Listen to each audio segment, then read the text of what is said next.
The sun broke over Oxbow Crossing like a bad promise. It did not rise so much as it cracked the horizon, spilling a light the color of weak whiskey and old amber across the red hollow basin. The air was still, holding the fine grit of yesterday's wind suspended. A million particles of red dust hanging like a theatrical curtain, waiting for the first draw of breath from the canyon. The heat was already a presence, a weight you wore, from the east, where the land was still hers. She came.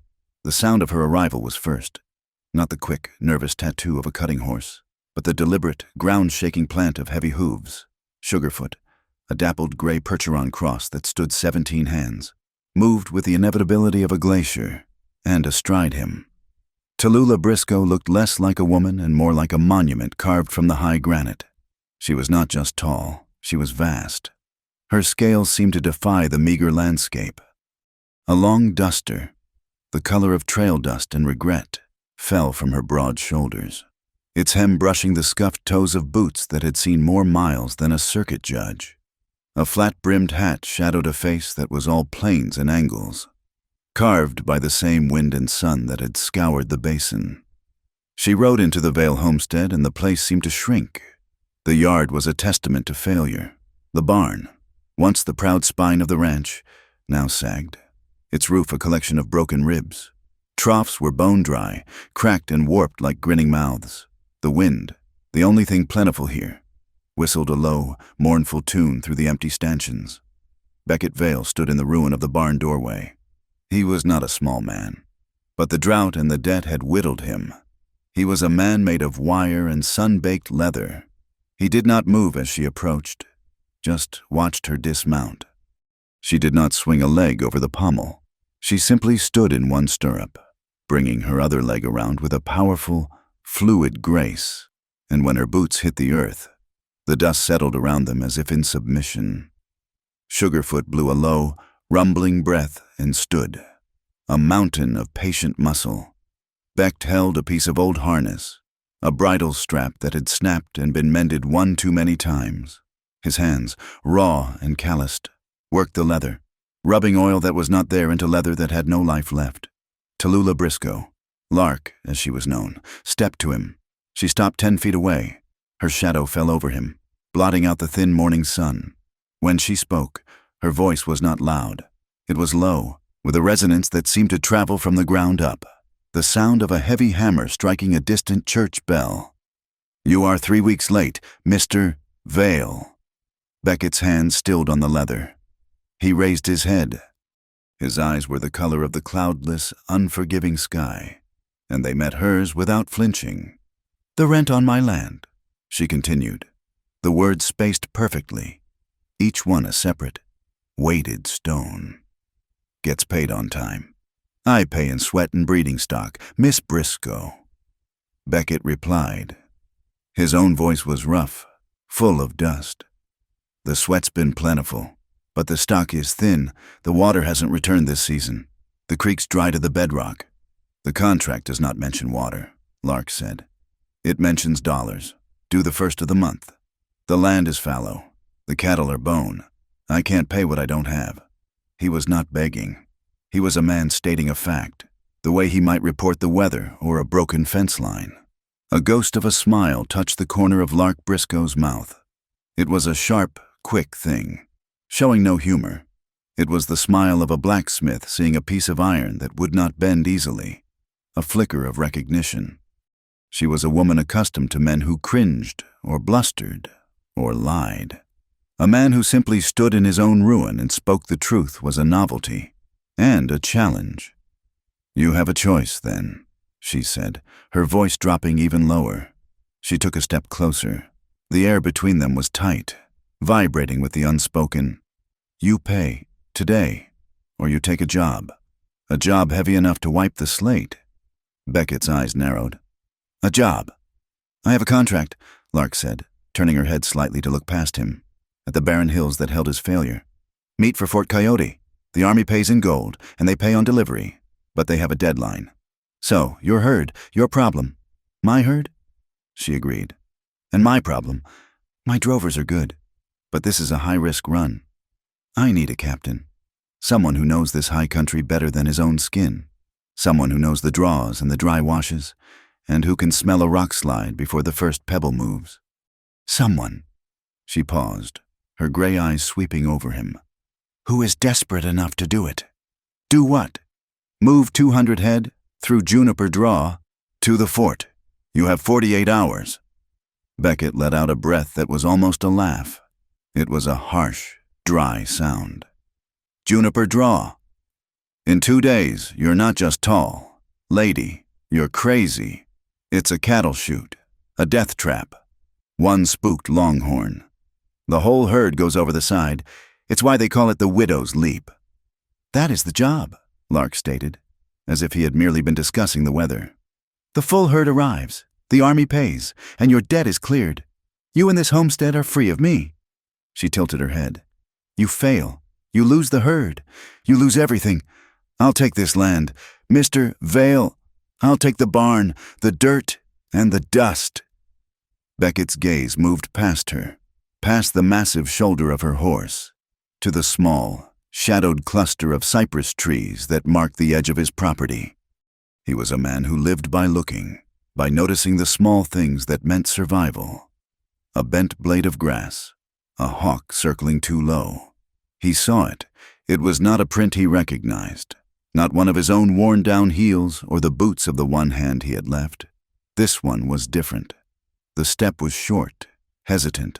The right heel was worn down on the outside, a clear, dragging impression in the soft dust beneath the trees, and glinting in the single ray of light that pierced the branches, caught on the mud of the print, was a single, silver thread.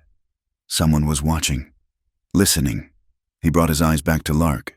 He had been so focused on her, on the sheer size of her presence, that he had missed the other threat, but she had not. She had not turned. She had not moved. But her gray eyes, which had been fixed on him, had changed. They were no longer the eyes of a landowner. They were the eyes of a tracker, a cold, assessing flicker. She had seen him look. She had seen what he had seen. I am not the only one interested in your rent, Mr. Vale, she said, her voice a near whisper. The shared knowledge hung between them, heavy and dangerous. The debt was one thing. This was another. This was a secret, a presence. The silver thread spoke of money, of town, of someone who did not belong in the brush. The gate, Beckett said, his voice hard. You came in the main gate. It was open, she said. He moved past her, his long strides eating the dusty ground. He did not run. He simply moved with a sudden, coiled purpose. Lark Briscoe watched him for a second, then turned and followed, the ground trembling slightly under her tread. The main gate was a simple, scorched pine crossbeam. It had hung crooked for a year, a victim of the same neglect that plagued the rest of the ranch. But something was new. Carved into the sun-baked wood, gouged deep with the tip of a knife, were 3 words. The cuts were fresh, the raw, pale wood of the pine bleeding resin. Pay or bleed. Beckett ran his fingers over the letters. They were sharp, angry. This was not the work of a patient creditor. This was the work of a shadow. Lark Briscoe stood beside him, her shadow merging with his. She looked at the words, then at the boot print in the distance, then at the man beside her. It seems, Mr. Vale, she said, the businesslike chill gone from her voice, replaced by something harder. That your debt is the least of your problems? She looked back at the ranch, at the dry basin, her gaze moving with a new, calculating light. In this job, it just became much more complicated. The ground told the story. Beckett Vale left Lark standing by the gate, her shadow cut long and sharp in the morning light. And he moved. He did not move like a rancher checking a fence line. He moved like a predator, low and quiet, his eyes on the earth. The tracks were just as he had seen them, a short, hesitant stride, the right heel worn down unevenly. The watcher had been clumsy, pressing deep into the soft earth under the cypress trees. A man not used to walking on anything but boardwalks or carpets. The trail led away from the homestead, following the dry bed of Calico Wash. a deep scar in the earth that snaked all the way toward the distant, shimmering line of the Devil's Ribbon Railway. Beckett followed the wash for a mile, the silence of the basin broken only by the skitter of a lizard. He found where the watcher had stopped to rest, a small, sheltered alcove under an overhang of red rock. The man had been smoking. The stub of a thin, paper-wrapped cigarillo was ground into the dust, and beside it, half buried, was a brass casing. He picked it up, a .32 caliber rimfire. He checked the primer. The firing pin had struck it, a small, deep dent, but the powder had not caught. A misfire.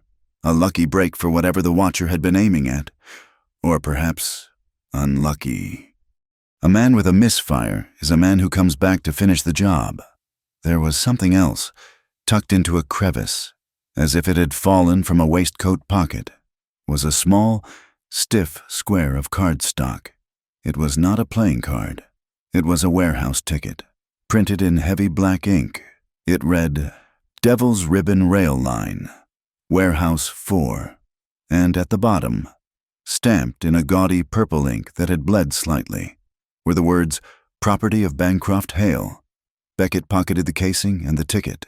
Bancroft Hale. The name settled like a stone in his gut. Hale was a man who lived in the East, a man of iron and railroads, a man who bought politicians the way Beckett bought feed. Hale had no business with a failing ranch in the Red Hollow Basin. Unless the ranch had something he wanted, it had water. He rode his wiry Mustang into Oxbow Crossing, the air thick with the smell of the tannery and the bakery. He bypassed the homestead. He needed answers. The Tin Kettle Saloon was already serving, its bat-wing doors wheezing open and shut. He did not go in. He did not need to. The town's gossip was as thick as the stew. He heard it from 2 freight haulers resting on the boardwalk. Swear on my mother. Pike is calling the note. Which one? Vale. The old man's debt. Heard he's foreclosing, taking the whole spread. Beckett's blood ran cold. Orson Pike, the banker. He crossed the street, his boots striking the wood planks, and pushed into the dim, cool air of the Orson Pike Territorial Bank. The teller, a young man with a green visor, looked up and paled. Beckett did not stop. He walked straight to the polished oak door at the back and pushed it open. Orson Pike was a small, damp man, built of soft flesh and starched collars. He jumped, spilling ink. Vale, you cannot just barge in here. The notes, Beckett said, his voice flat. The ones my father signed. Pike's fear turned to smugness. He was on his home turf. Ah, yes. A regrettable business. Your father was ambitious. He secured several loans. Pike unlocked a heavy ledger, then a cast-iron safe, and pulled out a sheaf of folded documents, all against the water rights for the Blackbird Canal. Given the drought, the bank must recall the debt. We are foreclosing. The paperwork is already filed with the circuit judge. He slid the notes across the desk. Beckett picked one up. Henry Vale. The signature looked right.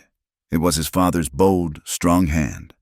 But Beckett had spent 1,000 nights watching that hand by lamplight, mending harnesses, whittling toys, and signing bills of lading.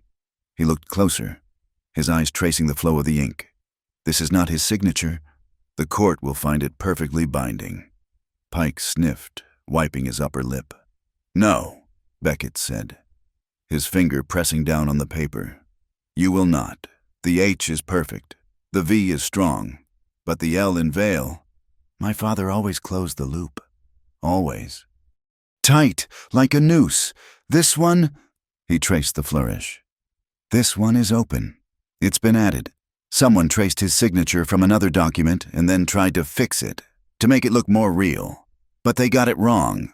He looked up, the cold fury rising. This is a forgery. That is a libelous accusation, Pike blustered, his face turning a blotchy red.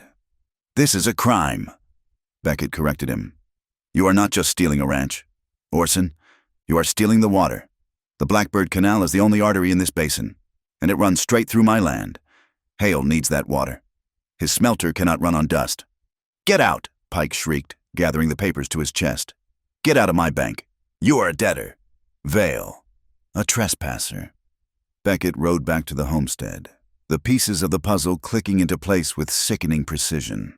Lark was where he had left her, but she was not idle. She was checking the straps on Sugarfoot's saddle, her large, capable hands moving with an efficient, practiced rhythm. "You took your time," she said, not looking up. "Town business." He dismounted, the anger a hard knot in his throat. "It's worse than we thought. Bancroft Hale wants my land. He's using Pike, the banker, to do it. They have forged my father's signature on a stack of old notes, all tied to the Blackbird Canal." Lark finally stopped, her hands resting on the saddle. She nodded slowly, as if he had just confirmed a dark suspicion. "Then they are moving fast, and they are not just watching you. They hit me, last night." "Hit you how?" "I lost 2 drovers. They were camped with my main herd, the one for Fort Coyote, over by Juniper Draw. This morning, my foreman found the camp. The fire was cold. The men were gone. Just vanished." "Stampede?" Beckett asked. "No. That would be messy. This was clean. This was work. Someone cut the stake lines." "Someone pushed my cattle. Where?" "East," she said, her voice dropping, and she pointed with her chin. "Toward the Devil's Ribbon line.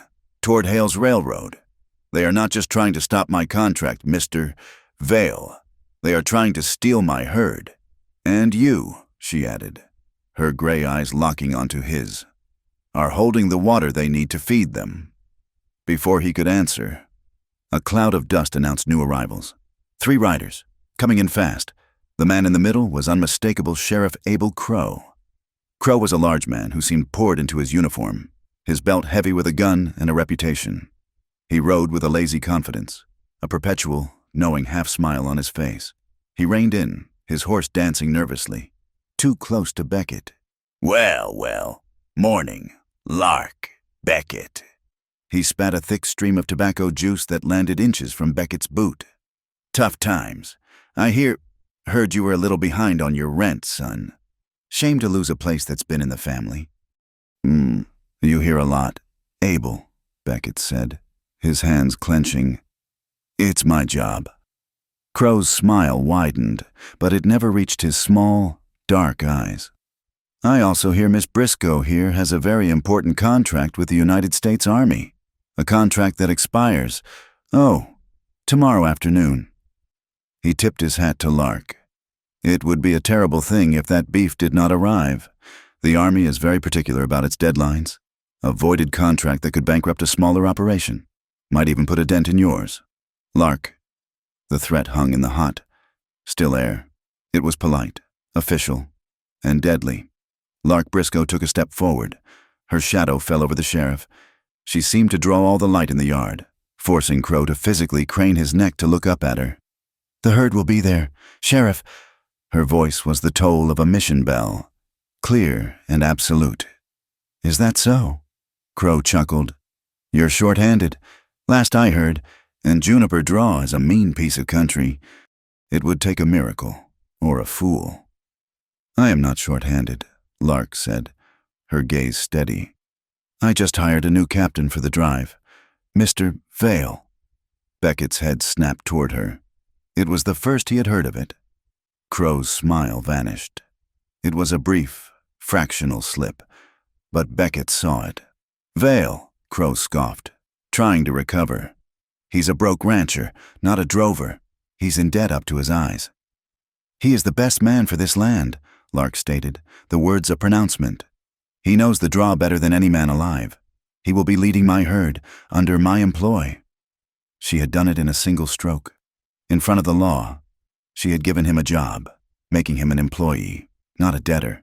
She had saved his ranch from immediate seizure, and in the same breath, she had chained him to her, and to the impossible task.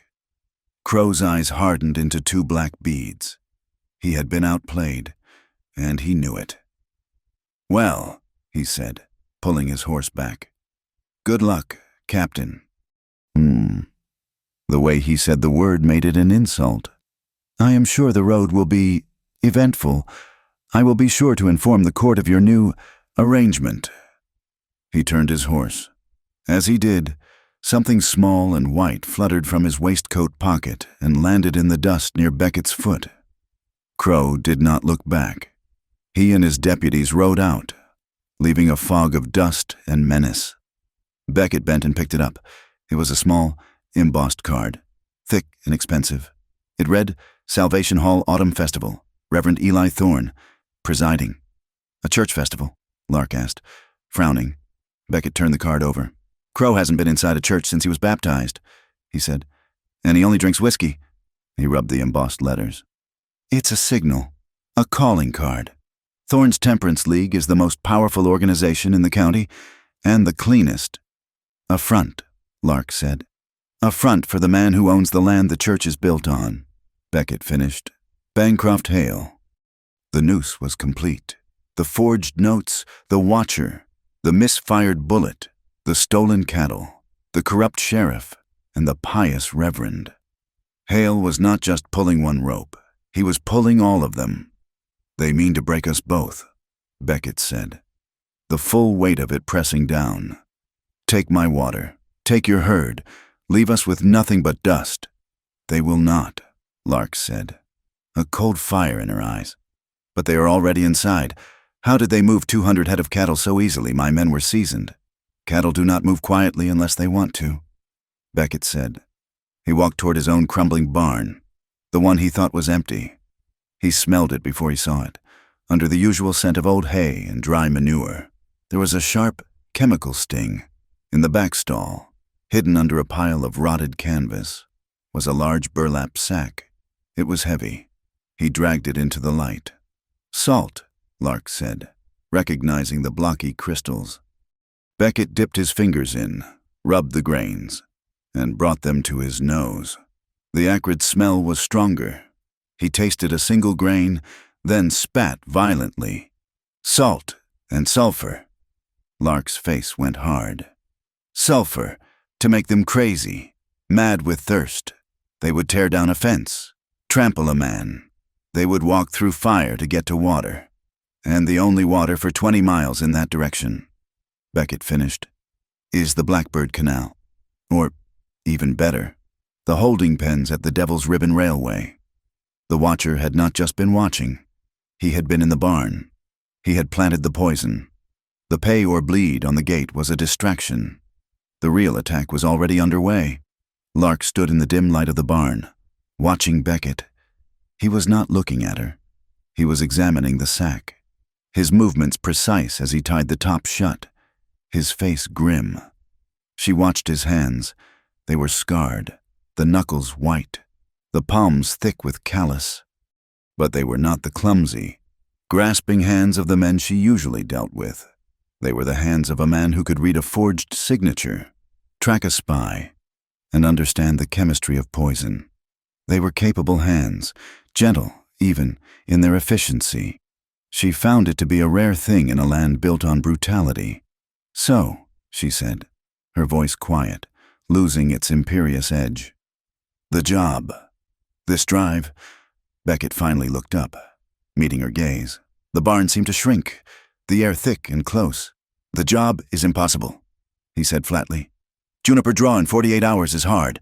Juniper Draw with Hale's men waiting in the rocks and Crow's men watching the exit. It is not a drive. It is a trap. They are expecting us to fail. Yes, Lark agreed. They expect me to run from my debt. They expect you to fold from your loss. Yes. A long silence stretched between them, heavier than the heat. He saw the forgery in his mind. He saw the poisoned salt.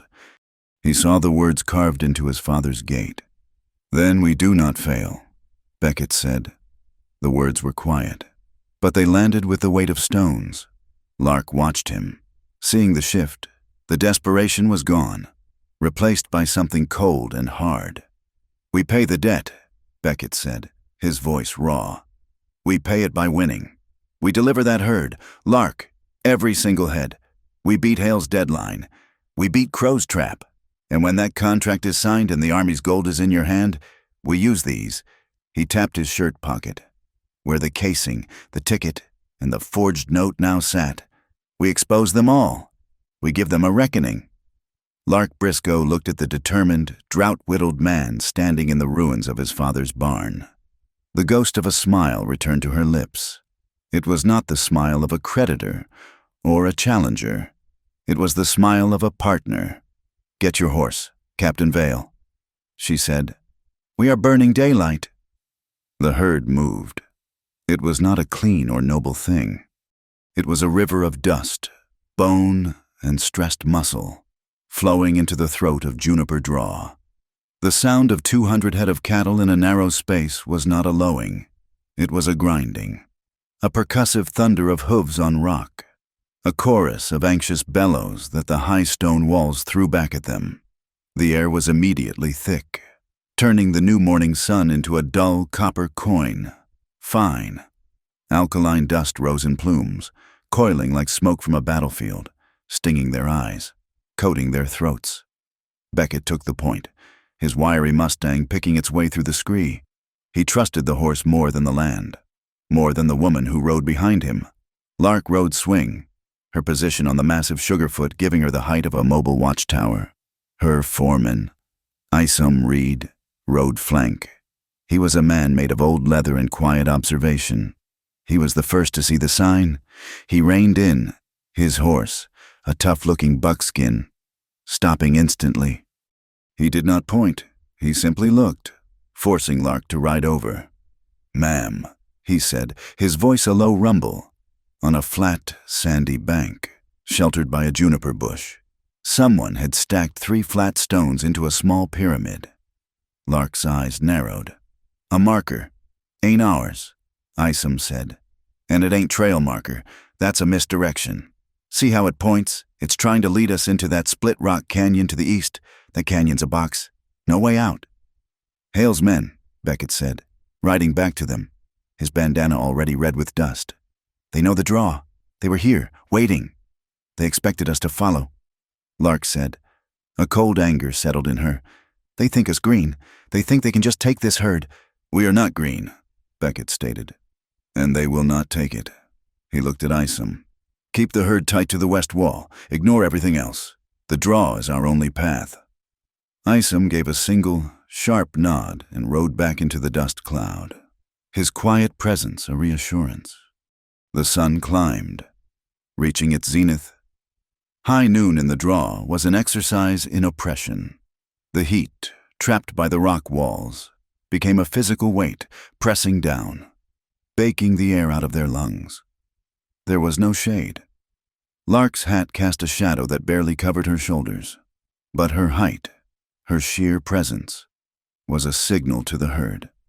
Her shadow, cast long and thin in the afternoon light, moved like the mast of a ship. She did not waste energy shouting.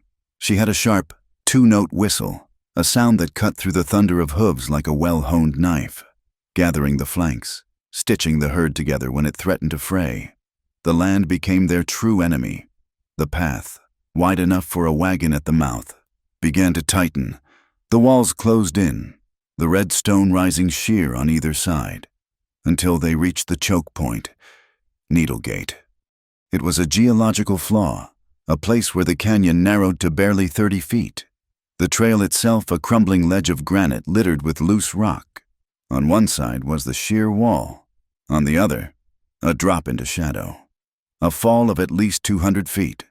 "One at a time," Beckett yelled, his voice hoarse. "Push them in groups of 10. Keep them walking." The first group went through, their hooves striking nervous sparks on the stone. The second group followed.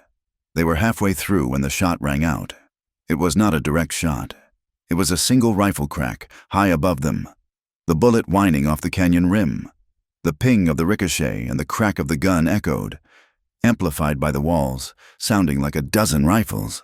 The cattle did not wait to find the source. Panic is a scent, a sudden, electric madness. The lid steers, trapped in the narrow chute, bellowed, tried to turn, and slammed into the cattle behind them. The herd became a solid, bellowing mass of horn and hide. They surged, not forward, but sideways, toward the only open space, toward the abyss. The edge, Isom roared. "They are going over." "No!" Beckett was off his horse in a flash. running on foot, slapping his hat against the faces of the lead steers, trying to turn them, a desperate, foolish act. The wall of beef pressed him against the rock, and he felt a rib crack, a sharp, white-hot pain. The herd was tilting. The steers at the edge were losing their footing, sliding in the scree. "Beckett!" Lark's voice was a cannonade. He looked up. She was not trying to turn the herd from the front. She was at the back of the panicked group, and she was charging. Sugarfoot, the massive draft horse, moved with the force of a locomotive. He did not dodge the cattle. He plowed through them, a 17-hand battering ram of dappled gray muscle. The impact was thunderous, shoving cattle aside, creating a small, violent space in the chaos. She reached the epicenter just as the lead steer, a big brindle, was pushed to the brink. Its front hooves were over the edge. Lark's lariat was a blur. The heavy rope snapped out, a wide, perfect loop. It did not go for the horns. It circled the steer's thick neck. She did not dally, did not pull. She wrapped her end twice around her heavy, reinforced pommel, stood in her stirrups, and threw her weight back. "Hold!" she bellowed. Sugarfoot, bred for pulling plows in heavy soil, dug his 4 massive hooves into the granite. The rope went taut with a sound like a pistol shot. The steer was jerked clean off its feet, its momentum broken. It swung in the air for a terrible second before slamming back onto the ledge, its legs collapsing. It was a plug. It blocked the breach. The cattle behind it piled up, confused, their panic stalled by the sudden, immovable object. "Now!" Beckett screamed, pushing himself off the rock wall. His side on fire. Push them through. He and Isom, working on pure instinct, hit the flanks, and the confused herd, its only path now forward, surged through Needle Gate. In less a minute, it was over. The herd, minus 1 bruised steer, was through. The silence that fell was deafening, broken only by the panting of men and the shaking of the cattle. Beckett limped over. Holding his side, he looked at Lark. She was recoiling her rope, her face grim, her knuckles white. "That was 1 shot," he panted. "1 was all they needed," she replied, her voice shaking with a cold rage. "They are not trying to scatter us. They are trying to wipe us out." They pushed on, the afternoon bleeding into a long, dusty twilight. They cleared the mouth of the draw as the sky turned a bruised purple. They were battered. They were behind schedule, but they were alive. As they spilled onto the high, flat mesa, they saw a rider, a single figure, approaching at a steady, official trot. The rider wore the blue coat of the Overland Express Postal Service. "What in God's name?" Beckett muttered. Pushing his hat back, the rider pulled up.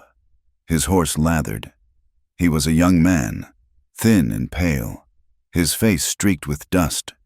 He looked at Beckett, his eyes wide with a mixture of relief and terror. "Beckett, is that you, Beckett Vale?" Beckett's hands, which had been on his gun, slowly dropped. Ren Delacroix, what are you doing here? This is 100 miles off your route." "Beck," Ren stammered, his eyes darting to the massive, imposing figure of Lark, then back to his friend. I have a telegram. It came in this morning. For the whole basin. They said it was life and death." He fumbled in his leather satchel, his fingers shaking so badly he could barely unlatch the buckle. He pulled out a yellow envelope. "Here." Beckett took it. He tore it open. Lark rode Sugarfoot closer, her shadow falling over them both, close enough to read the words. "To the debtors of Red Hollow Basin, Circuit Judge Horace Timmons will convene an emergency session at Mercy Spur tomorrow evening. All land claims, liens, and water rights disputes will be heard. Rulings final." Beckett crushed the paper in his fist. "Tomorrow evening. The same as the Army deadline," Lark said, her voice flat. "The same time we are supposed to be at Fort Coyote." "It's a squeeze," Beckett said, the words tasting like ash. "Pike and Hale, they are calling in the forged notes. If we are not at Mercy Spur, the judge grants a default judgment. We lose the ranch, we lose the canal, everything. And if we are not at Fort Coyote," Lark finished, "we lose the contract. We lose the herd. We are ruined. She fixed her cold, gray gaze on the nervous courier. Mr. Delacroix, this telegram. Who paid for it? Who paid for this life and death message? Wren flinched as if she had struck him. I do not know, ma'am. It was paid for at the main office, marked official business. I just deliver the mail. Wren, Beckett said, his voice dangerously quiet. They had been boys together. They had fished the Blackbird Canal when it was full. Look at me. Who paid for it? I told you, I do not know. Wren's voice cracked. He pulled at his collar. Beck, you have to understand. He looked past them, into the shadows of the rocks they had just left. You should not be here. There are men on this mesa. Not good men. I saw them on the ridge. What men? Wren. Beckett grabbed his bridle. I have to go. Wren panicked, yanking his horse back. I am late. I am late. He spurred his tired horse, digging his heels in, and galloped away, riding low, fleeing as if the devil himself were on his tail. Beckett watched him go, the image of his terrified, lying friend a new, deeper wound. He's caught in it. He is, Lark said, her face hard. Hale has his hooks in everyone. She looked at the exhausted herd. We camp here. We have no choice. They made a cold camp. No fire. The risk was too great. Isom took the first watch, circling the herd with the remaining hands. The wind picked up, a low, mournful sigh that swept across the mesa. Beckett and Lark sat against a flat rock, sharing a canteen. His side was a dull, throbbing fire. We cannot be in two places at once, he said, the reality of the trap settling on him. No, she said, we cannot. The wind shifted. It had been coming from the north, cool and clean. Now it swirled, coming from the low ridges to the east. It brought a smell with it. Not the clean scent of sage or the animal smell of the herd. It was sharp, chemical. Lark was on her feet in an instant, her head up, sniffing the air. Beckett rose with her, wincing. What is that? Stock? She sniffed again. Kerosene. A sound, a liquid thunk, came from the darkness. A steer on the far side of the herd let out a high, terrified bellow. It was not a sound of panic. It was a sound of agony. What? Look, Isom shouted, galloping in from the darkness. A small, flickering light had appeared in the herd. It was an arrow, its head wrapped in oil-soaked rags, sticking deep into the flank of a longhorn. The steer, mad with pain, was running, plunging deep into the center of the other cattle. A living torch. Another arrow arced out of the blackness, high and silent, trailing a small orange flame. It landed in the dry grass near their supply wagon. The grass ignited with a low, hungry whoosh. Not the herd, Beckett yelled, grabbing a saddle blanket. They are trying to burn us out. They are burning the mesa. Isom launched himself from his horse, tackling the burning steer, trying to smother the flames with his own body. Lark did not move for a second. Her face, lit by the new, hungry flames, was a mask of cold fury. She looked into the darkness where the arrows had come from. They have moved from sabotage to murder, she said, her voice a low, vibrating growl. She pulled the rifle from her saddle scabbard. They have stopped trying to take the herd. Now they just want us dead. Mercy Spur was not a town.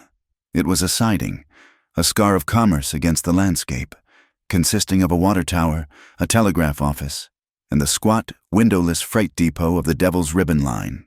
The court was in session inside the depot. Judge Horace Timmons sat on a throne of stacked feed sacks, his black robes already dark with sweat. He was a man worn smooth by the territory, his face a map of compromises.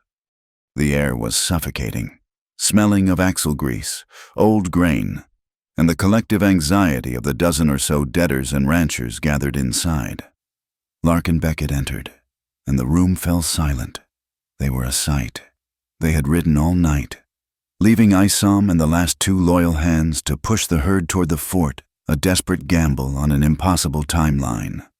Beckett and Lark were stained with soot from the fire, their faces streaked with sweat and grime, Beckett's shirt was stiff with his own dried blood where he had beaten out the flames on his sleeve, and his side, where the rib had cracked, was a living fire.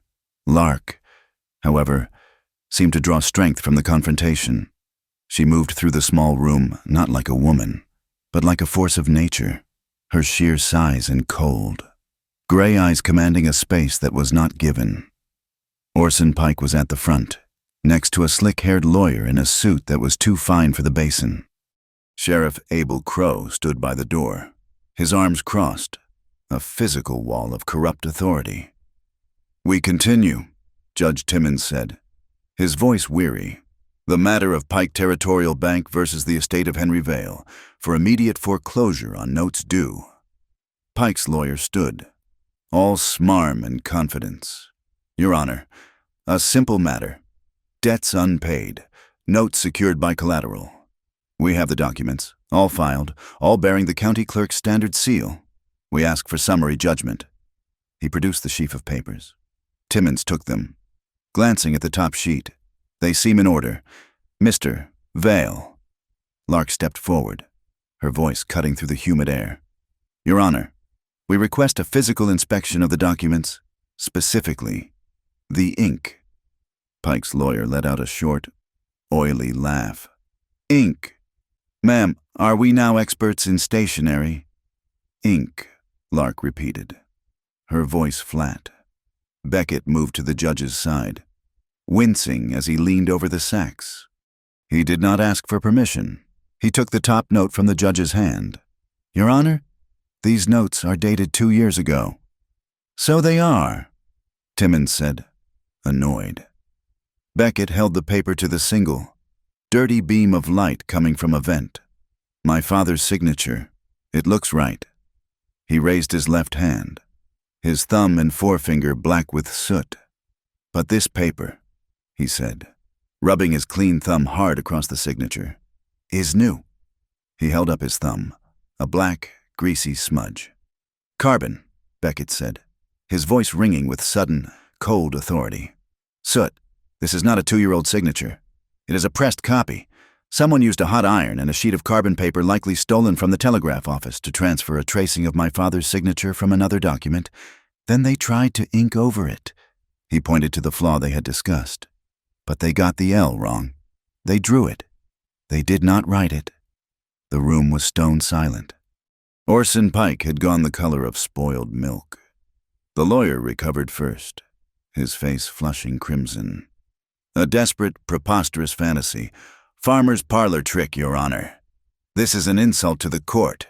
Furthermore, we have a witness, a sworn officer of the law who was, in fact, present for the signing." Timmons looked trapped. "A witness. Call Sheriff Abel Crow," the lawyer said with a triumphant sneer. Crow uncrossed his arms and swaggered forward. He did not put his hand on the Bible offered, but on his gun belt. "That is right, Your Honor. I was there, in the bank. A personal matter. I saw Henry Vale sign those notes." He looked Beckett dead in the eye, his gaze flat and reptilian. He was reluctant, but he signed them, fair and square. The trap was sprung. The forged note, backed by the perjured sheriff. It was over. "He is a liar." The voice came from the back of the depot. It was not loud, but it had the density of iron. Every head turned. Eliza Boone, the midwife, stood in the doorway. She was a woman who was mostly bone and sinew, her face leathered by 70 years of sun and sand. She feared nothing that walked on 2 legs. She had seen all of it come into the world, and she had seen most of it go out. "Mrs. Boone," the judge said, his voice showing a flicker of genuine respect. "Judge." She walked forward, parting the small crowd. She stopped and stood directly in front of the sheriff, though she only came to his chest. "Sheriff Crow, you told this court you saw Henry Vale sign a note on the night of June 4th. 2 years passed." "I did," Crow said, his voice a low growl, trying to intimidate her. Eliza Boone smiled, a terrifying, humorless cracking of her features. "That is a powerful memory, Abel, especially since Henry Vale, on that night, was at my house. from sundown to sunup. A gasp went through the room. He was there, Eliza continued, her voice rising, holding the hand of his hired man's wife, who was in a bad labor of 2 days. He was telling her stories about the basin when it was green, and he was wiping the sweat from her brow. She turned her gaze to Beckett. And this one, Beckett Vale. He was in my barn, mending my buggy harness, which he had snapped clean in 2 racing to fetch me. She turned back to Crow. The baby came at 2 in the morning, a healthy boy. Both Vales were with me, covered in hay and birthwater, until the sun rose. So I ask you again, Sheriff, where was it you saw Henry sign that note in the bottom of a whiskey glass? The room exploded. Crow's face was a mask of thunder. He looked from Eliza to Pike, his hand dropping to his gun. Silence, Timmons roared, banging a gavel on a grain barrel.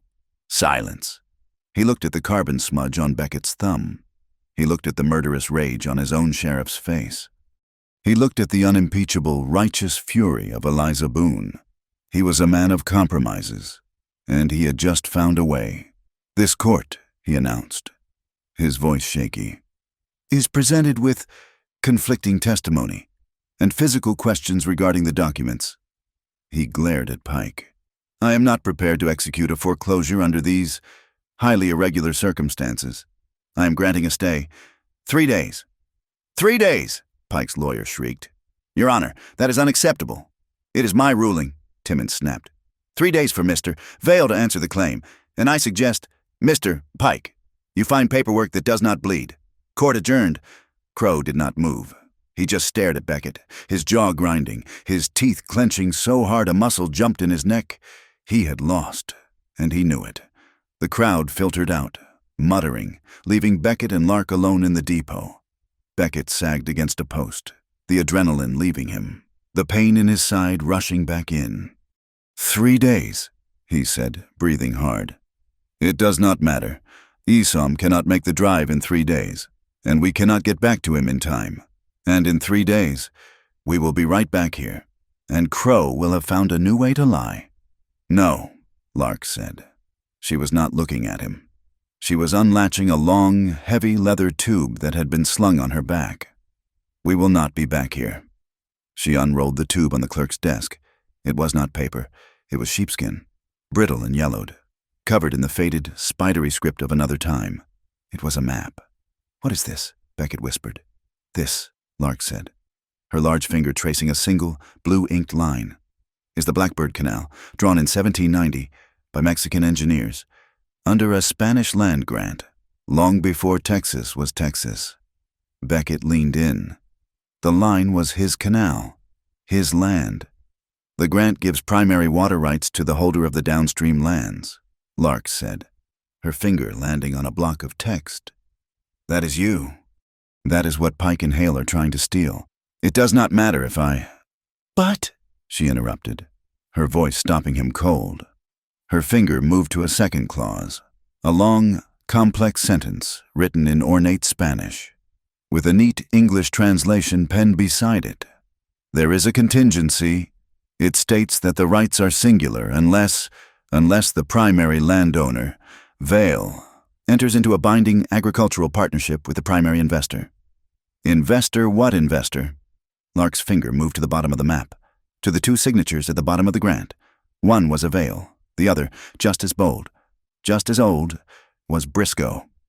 My great-grandfather, Lark said quietly. He did not just find this land.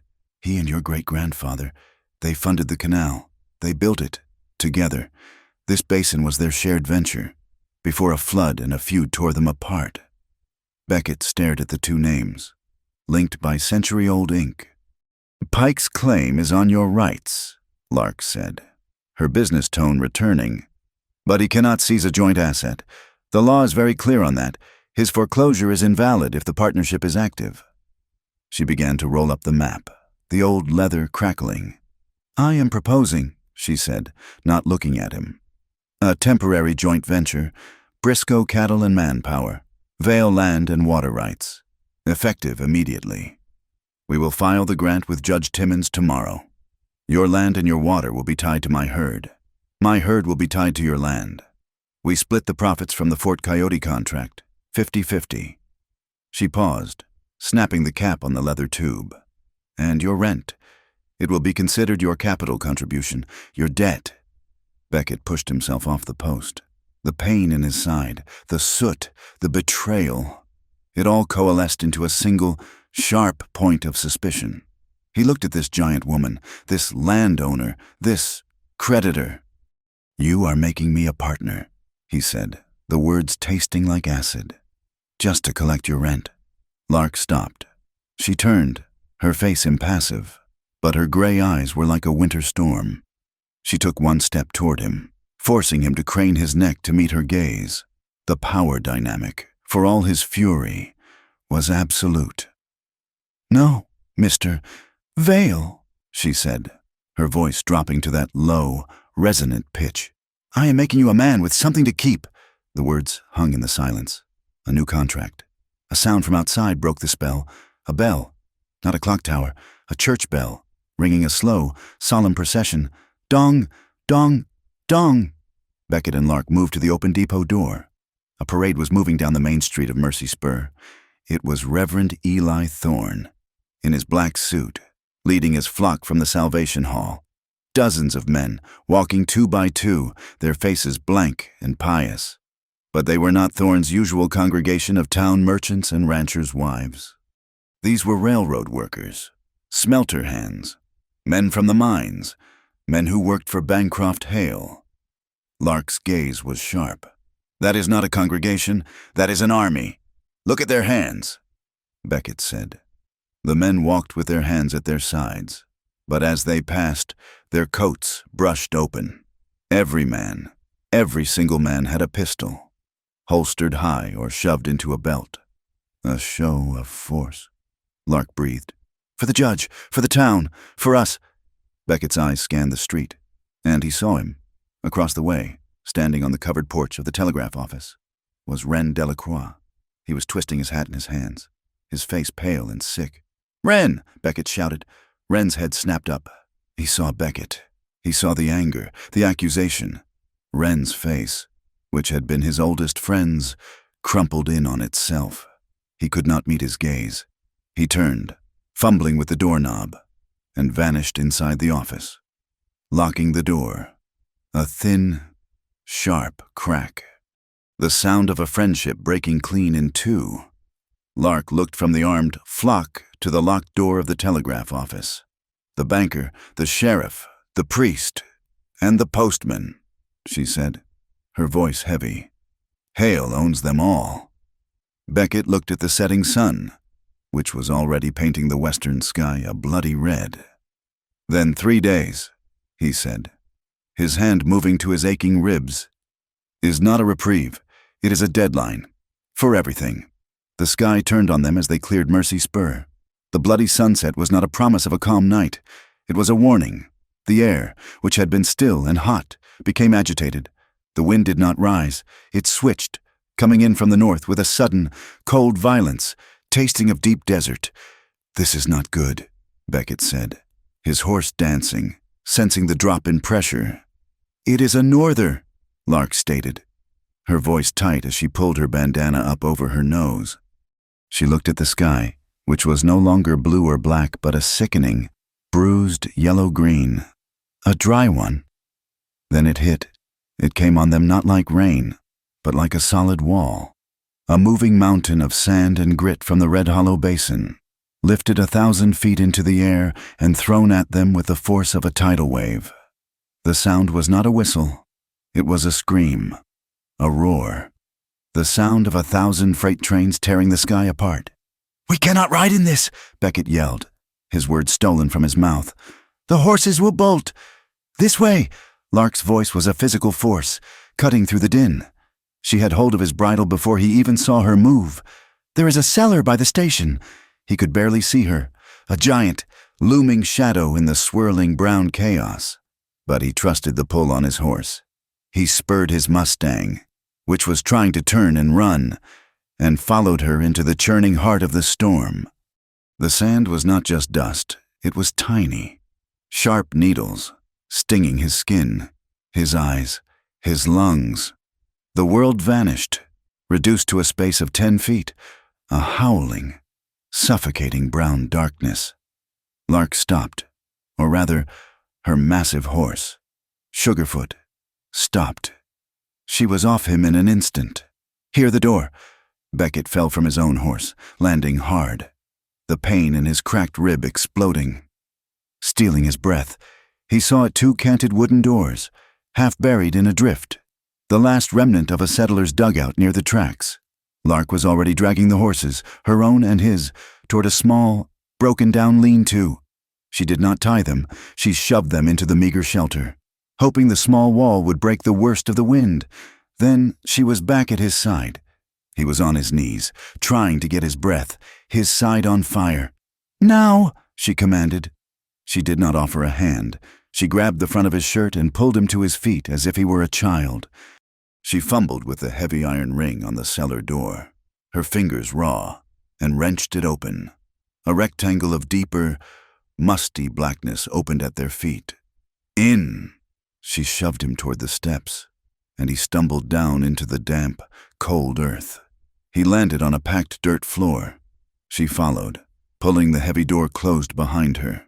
The thud of the door was a final, terrible thing, sealing them in. And then, silence. Not true silence.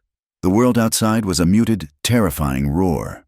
The wind shrieked over their heads, a high-pitched, tearing sound. The wooden doors rattled in their frame, vibrating with the force of the storm, and a fine, hissing stream of sand poured through the cracks, a tiny, relentless reminder of the world trying to bury them. They were in absolute darkness, breathing the smell of damp earth, old potatoes, and fear. "I cannot," Beckett panted, leaning against the cold dirt wall, the pain in his side a sharp, hot spike. "Breathe." Lark's voice came from the blackness, surprisingly close. "Breathe. It will pass." He heard a fumbling, a scraping sound.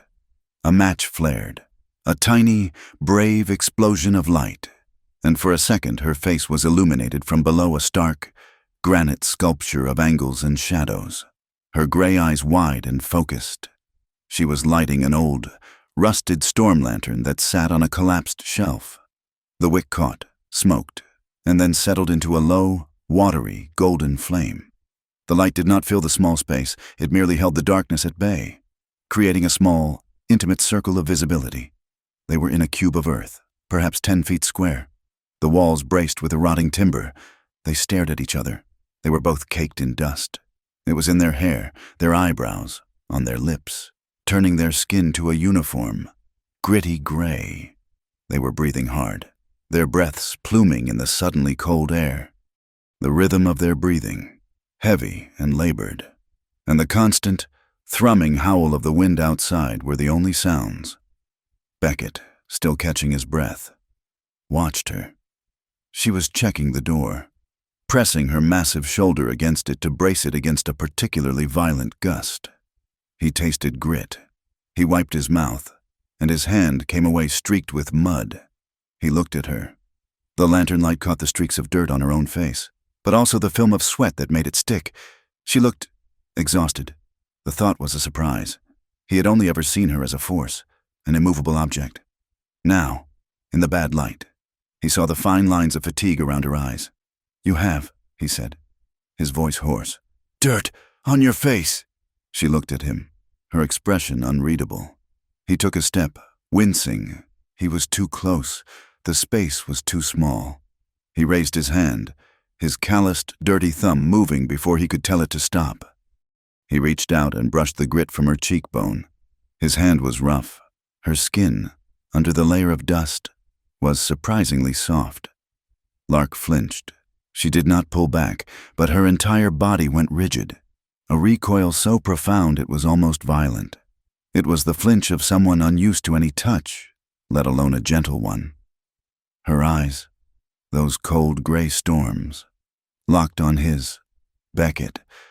He let his hand drop. The space between them suddenly charged, heavy as the earth above them. She watched him, her breath catching, and then her gaze dropped to his side. He was trying not to show it, but his breathing was shallow. a pained hitch with every inhale. She reached out, her own hand, large and scarred, moving with a strange, hesitant slowness. It was not the hand that had roped a steer or pulled him to his feet. It was a different hand. She did not touch his face. She placed her palm on his collarbone, just above his chest, her fingers splayed wide. It was not a caress, it was a grounding. A point of anchor in the roaring chaos. "You are hurt," she stated. It was not a question. "Cracked rib." He breathed, the warmth of her hand through his shirt. "At Needle Gate." "You did not say." "It was not your concern." "It is my concern if my captain falls off his horse," she replied, her voice low. But she did not move her hand. They stood like that, frozen in the dim light, the storm howling its grief outside. "Why?" he whispered. The question pulled from him. "In the depot, you saved me. You had me, my debt. You could have let Pike take the ranch and called my note." Her eyes were dark. "I told you, it is a joint asset. I protect my investments." "Is that all I am?" he asked, his voice rough. "An investment." Her hand on his chest tightened, her fingers gripping the fabric of his shirt. "It is what I know," she said, her voice dropping, losing its hard edge, becoming something raw and dusty, like the air. "I spent 10 years fighting for what was mine. I would walk into a meeting with cattle buyers, and they would tip their hats and ask me if I had brought the coffee. They would wait for my father, and when I told them he was dead, they would wait for my husband." Her voice was tight, vibrating with an old, cold anger. "When I told them I had no husband, they laughed. They pushed me from the table. They said a woman of my size was unnatural, that I had no place in a man's world. So I learned. I learned to be harder. I learned to be colder. I learned to be the creditor, not the partner. It is simpler." Beckett watched her, seeing the woman for the first time, the one who existed beneath the duster and the shadow. "My father," he said, his own voice quiet. "He chose the canal. He chose that old map. He could have been rich. He could have partnered with men from the East, but he just held it. After my mother died, he would just walk the dry ditch. He let them call him a fool. Vale's folly. He let the ranch fall apart, but he would not let them touch the water rights. He was holding it. For this. For the other half. For a Briscoe," she whispered. "For you." The admission hung in the air. The anger they both carried, his at the town, hers at the world, was not separate. It was the same anger. It was the same fight. And in this small, buried room, that anger melted, reformed, and became a different kind of energy. A pull.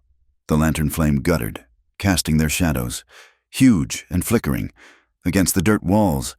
The distance between them had collapsed. He was not looking at her as a creditor, or a giant. He was looking at her as Lark, and she was looking at him, not as a debtor, but as the man who had seen the carbon on the ink, who had understood his father's choice. He raised his hand, the one that had touched her cheek, and placed it on her shoulder.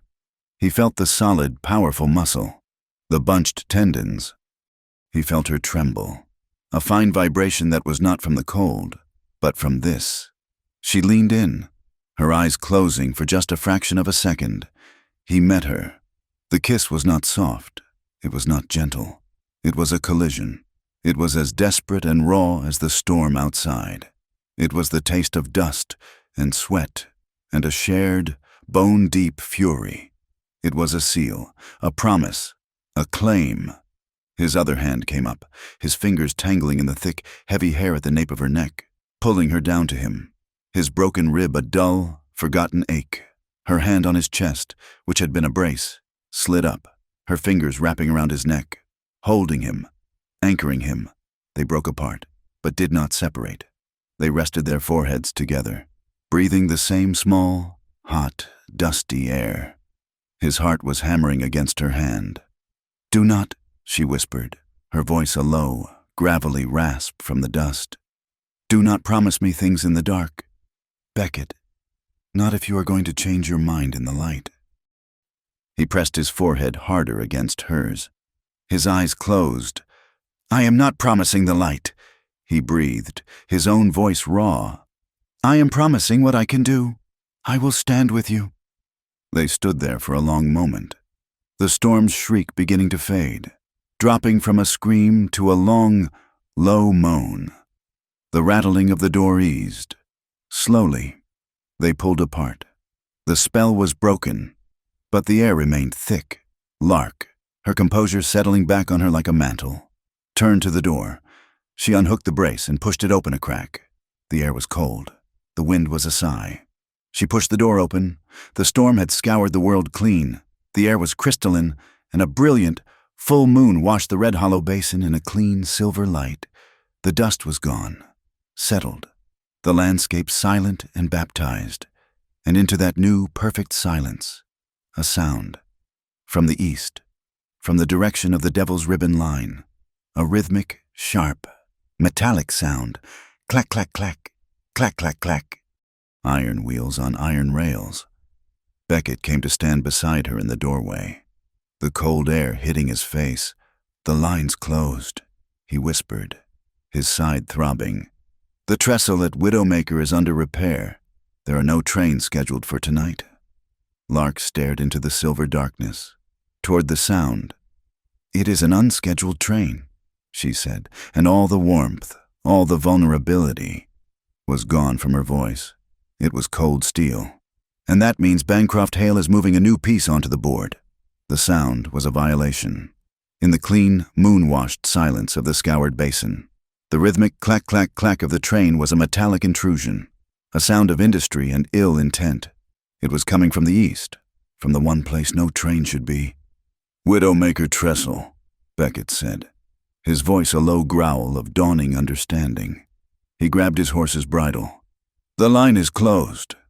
"It is open for him," Lark said. Her face, bathed in the stark moonlight, was a mask of cold calculation. She swung her great frame onto Sugarfoot, the saddle groaning. "The storm. It is the perfect excuse. He is moving his pieces, Beckett, and he is moving them to finish the game." They rode. They kept to the low arroyos, washed clean by the wind, the moonlight making the landscape a stark map of silver and black. They rode toward the sound. Widowmaker Trestle was a spiderweb of black timber, a skeletal bridge that spanned a 200-foot drop over a dry, rocky gorge. It had been built 20 years ago, and every beam looked like a potential coffin. On the trestle, stopped halfway across, was a short, heavy train, an engine, a tender, and 3 cars piled high with dark, glistening ore. Bancroft Hale's ore. The engine was dark. It steamed down. The train silent save for the tink-tink of cooling metal. And there were men. 3 figures, small as ants in the distance, were moving under the trestle, on the massive support pillars that rose from the gorge floor. They were carrying lanterns, and they were carrying a heavy box. "Not just stopped," Lark breathed, her voice a low, furious wind. "They are wiring it. They are blowing the trestle." Beckett saw the full, terrible logic. Tomorrow's news. Tragic bridge collapse due to severe storm. The line to Fort Coyote is cut, indefinitely. "And my contract." Lark finished, her voice like ice. "My herd will arrive, but the supply line will be broken. The army will not pay. The contract will be void. He ruins me. He ruins us. And he blames God for the weather." "Not tonight." Beckett slid from his horse. The pain in his side was a sharp, jagged thing, but the cold night air and the adrenaline had numbed it to a bearable fire. "I am going down there." "You will not make it," she said. Not as a challenge, but as a fact. They have guards. They are working. They are looking down, not up. He pointed. The approach. The land rises to meet the track. I can get on the trestle from the west end. They are working on the center support. And what will you do? Fight all of them? No, Beckett said, his eyes scanning the train. I will disarm the charge. I will stop the train. He looked at her. She was a giant on a giant horse, her face set. How? It is an ore train, she said. her lariat already in her hand, the heavy, waxed rope coiling and uncoiling like a serpent. Heavy, the brakes will be on the last car. A pin, a manual lever, something I can pull. Lark, that is madness. You cannot. They are on the pillars. She cut him off, her voice absolute. That means they are not on the train. You do your job, Captain. I will do mine. She did not wait for his reply. She wheeled Sugarfoot into the deep shadow of the gorge wall, moving east, toward the far side of the trestle. Beckett moved west. He ran, low and fast, his breath hitching, his ribs screaming in protest. He reached the stony embankment where the land rose to meet the tracks. He climbed, the rocks loose under his boots. He reached the rail line, a black iron ribbon in the moonlight. He was on the trestle. The drop on either side was terrifying, a fall into pure blackness. He moved, stepping from tie to wooden tie, the spaces between them showing the dizzying drop. He was halfway there when he heard the shout. "Hey, you stop right there!" A lantern flared, 20 yards in front of him. A man with a rifle. Beckett did not stop. He ran, zigzagging. The man raised the rifle. A sharp, ungodly shriek tore the night. It was not a man. It was the sound of a railroad signal whistle. A high, piercing, two-note blast. But it was not coming from the train. It was coming from the signal post. A small shack on the far bank. The man with the rifle froze. "What in the hell?" From the shack, a voice, high and panicked, screamed into the night. I cannot do it! Mister, Hale, I am rerouting, I am signaling the inspector." "Wren," Beckett whispered, stunned. Another voice, a deeper, furious roar from below the trestle. "Crow, stop him! Shoot the little bastard! Shoot him now!" The man on the trestle raised his rifle, but not at Beckett. He turned toward the signal shack. From the high bank above him, Lark's voice boomed like a judgment. "No!" Her lariat snapped out. It did not go for the man. It shot past him, over his head, and with a thunk, the loop settled over the heavy, cast-iron brake lever on the back of the last ore car. "What?" the guard yelled. Turning back, a new figure rose onto the trestle from the darkness. Sheriff Abel Crow, his face a mask of purple rage in the moonlight. "I said shoot him!" He raised his own pistol at Lark, who was balanced on Sugarfoot on the rocky, precarious ledge above. The countdown, Lark," Crow roared. "My men are lighting the fuse. You have 10 seconds. Drop the rope, or we all go up 9. Beckett ran. He launched himself past the stunned guard, diving for the edge of the trestle, for the support pillar. 8, Crow bellowed. From the signal shack, Wren's voice, a terrified wail. "He forced me, Beck. He has my mother. In the company hospital, he said she would not get medicine." 7, Lark's face was stone. She did not look at Crow. She looked at the brake lever. She looked at Beckett, who was now hanging over the side, scrambling down the cross beams of the pillar. "Lark, the fuse!" Beckett shouted, seeing the small, sparkling light far below him. 6, Crow! Lark shouted, her voice shaking the air. "Look!" She did not drop the rope. She hauled back. Sugarfoot, the massive Percheron, dug in his hooves, muscles bunching. The rope went taut. The heavy ore car creaked, groaned, and then, with a shriek of metal, it began to roll backward. The men on the pillar, the ones with the explosives, screamed. The train was moving. 5, Crow shrieked, firing his pistol at Lark. The bullet sparked off the rock by her horse's head. Sugarfoot did not flinch. Lark hauled again, but the rope slipped. The lever was too smooth. The car stopped. "It is over, you giant bitch!" Crow yelled, leveling his gun for a clean shot. Lark's eyes darted. She saw it, a heavy iron pulley, part of the trestle's old support rigging, bolted to the rock beside her. She unhooked her lariat from the pommel in a single, fluid motion. She flipped the rope off the brake lever, ran it through the rusted pulley, and re-wrapped it on her pommel. "Pull!" she screamed at her horse. She had created a new angle, a new point of leverage. Sugarfoot threw his entire weight, 2,000 pounds of muscle, into the pull. The rope did not slip. The pulley shrieked. The rope, now pulling down and back, slammed the brake lever with the force of a battering ram. There was a catastrophic sound of locking wheels, a scream of metal on metal so loud it hurt the teeth. The ore car did not just stop, it bucked. The coupling between it and the car in front of it snapped. The last ore car, free of the train, was now being hauled backward by a 2,000-pound horse. "No!" yelled the men on the pillar. The car, jerked by the impossible force, smashed into the men, into their lanterns, into the box of explosives. The entire section of the trestle groaned. The box, struck by the car, tumbled off the pillar. Beckett, hanging 30 feet above, watched it fall. The fuse, a tiny, angry star, fell with it, down, down, down, into the blackness. It vanished, followed a second later by a dull, wet plume as the box hit the small, dark pool of water at the bottom of the gorge. The fuse was out. The trestle was silent. A rifle shot cracked from the high rocks above. "Heads down, Captain—" Isom Reed's voice. He had come. The shot was not at them. It was at Crow.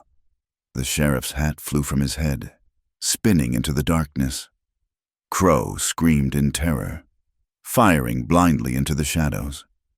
The other guard on the trestle opened fire, the bullets thwacking into the timber around Beckett. Beckett pulled himself up. Splinters of wood, kicked up by a bullet, slicing into his arm.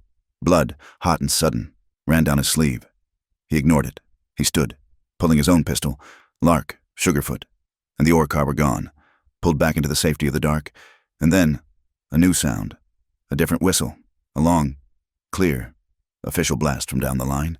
A new light, bright and steady, was approaching. A train.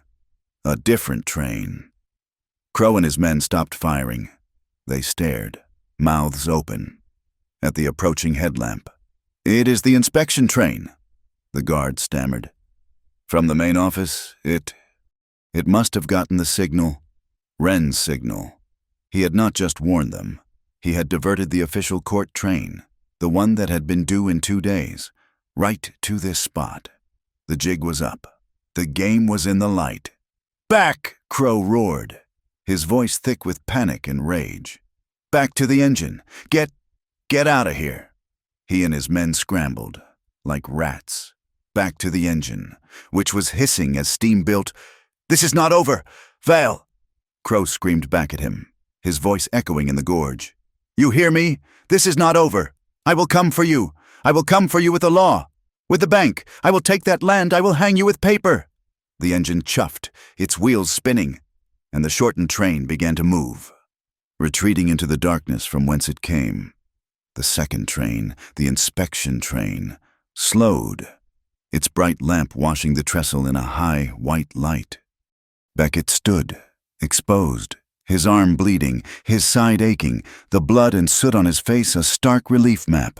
The train stopped. A door opened. A woman, small, neat, and holding a clipboard as if it were a weapon, stepped out onto the platform. It was Miriam Talley, the court clerk. "Mr. Vale," she called out, her voice sharp and incredulous. "What in the name of God is going on here?" Beckett had no answer.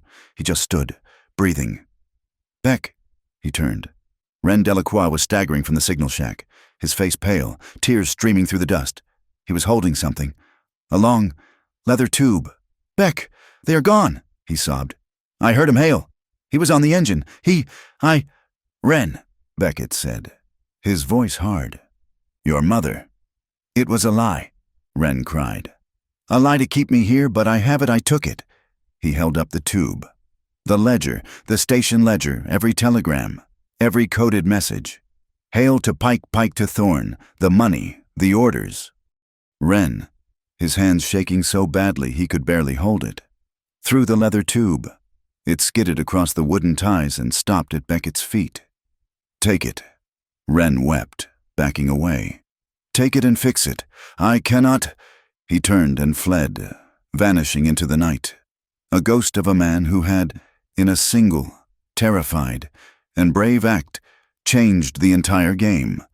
Beckett bent, his arm screaming, and picked up the ledger. He stood and faced the court clerk. He was covered in blood, soot, and sweat. He was a debtor. He was a captain. And now, he had the truth. Salvation Hall was not a church. It was a converted grain warehouse. But Reverend Eli Thorne had made it a temple to his own brand of prosperity. Tonight, it was at its peak. The Autumn Festival was in full swing, a fundraiser for the Temperance League. The hall was suffocating. It smelled of pine boughs, cheap perfume, and a thick, underlying hypocrisy. Fiddlers played a tune that was too fast, and the town's elite, their faces flushed, drank spiced cider from tin cups that Orson Pike had thoughtfully provided. Reverend Thorne, a man with a booming voice and the empty, bright eyes of a porcelain doll, stood on a stage. He was preaching not about God, but about the twin virtues of temperance and taming. "We tame the land," he bellowed, his voice a trained, magnificent instrument. "We tame the savage impulses, we tame the wild water, and we make it serve the righteous, and in our prosperity, we give thanks." Into this, they walked. The music did not stop, but it faltered. A dozen conversations died. Lark and Beckett had cleaned up.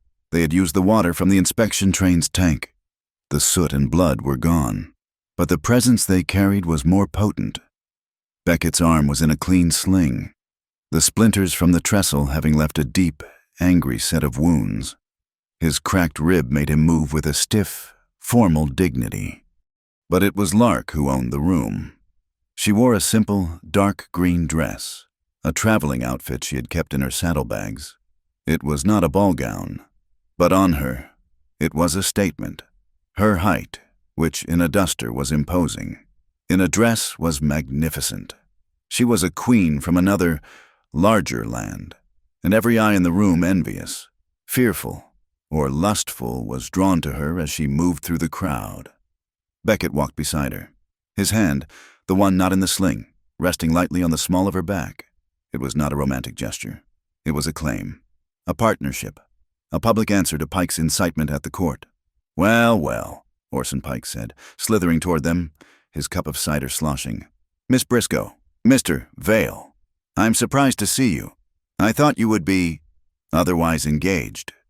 With cattle, perhaps?" "We are, Mr. Pike," Lark said, her voice a low, cool wind that cut through the hot room. "We are counting all our assets." They moved past him. The crowd parted, a sea of whispers. "Beck," the voice was a hiss. He turned.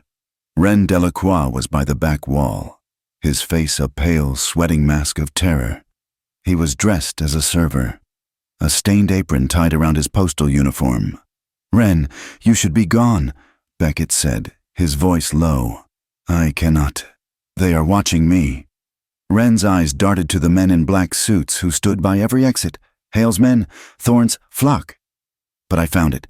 Beck, you are right. You have to see." He jerked his head toward a small door, marked private.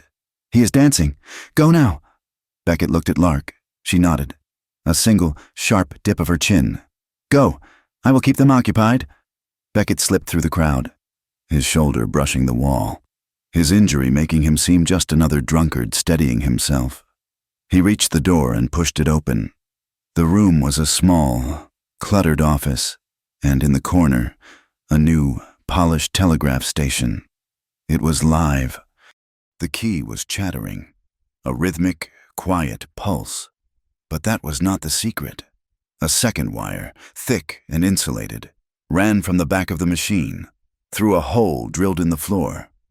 Ren was right behind him, his hands shaking so badly he could barely speak. "It is not on the main line. It is a private wire. It runs all the way to Perdition Gulch, straight to Bancroft Hale's office. I have been sending his orders, disguised as sermons, to Thorne." "And the ledger," Beckett said, his hand moving to his pocket. "The book I gave you." Ren stammered. "It is the station's public book. But look at this." He pulled a second, smaller book from under the desk. "This is his private one, the one he keeps here." Beckett opened the ledger he had carried from the trestle.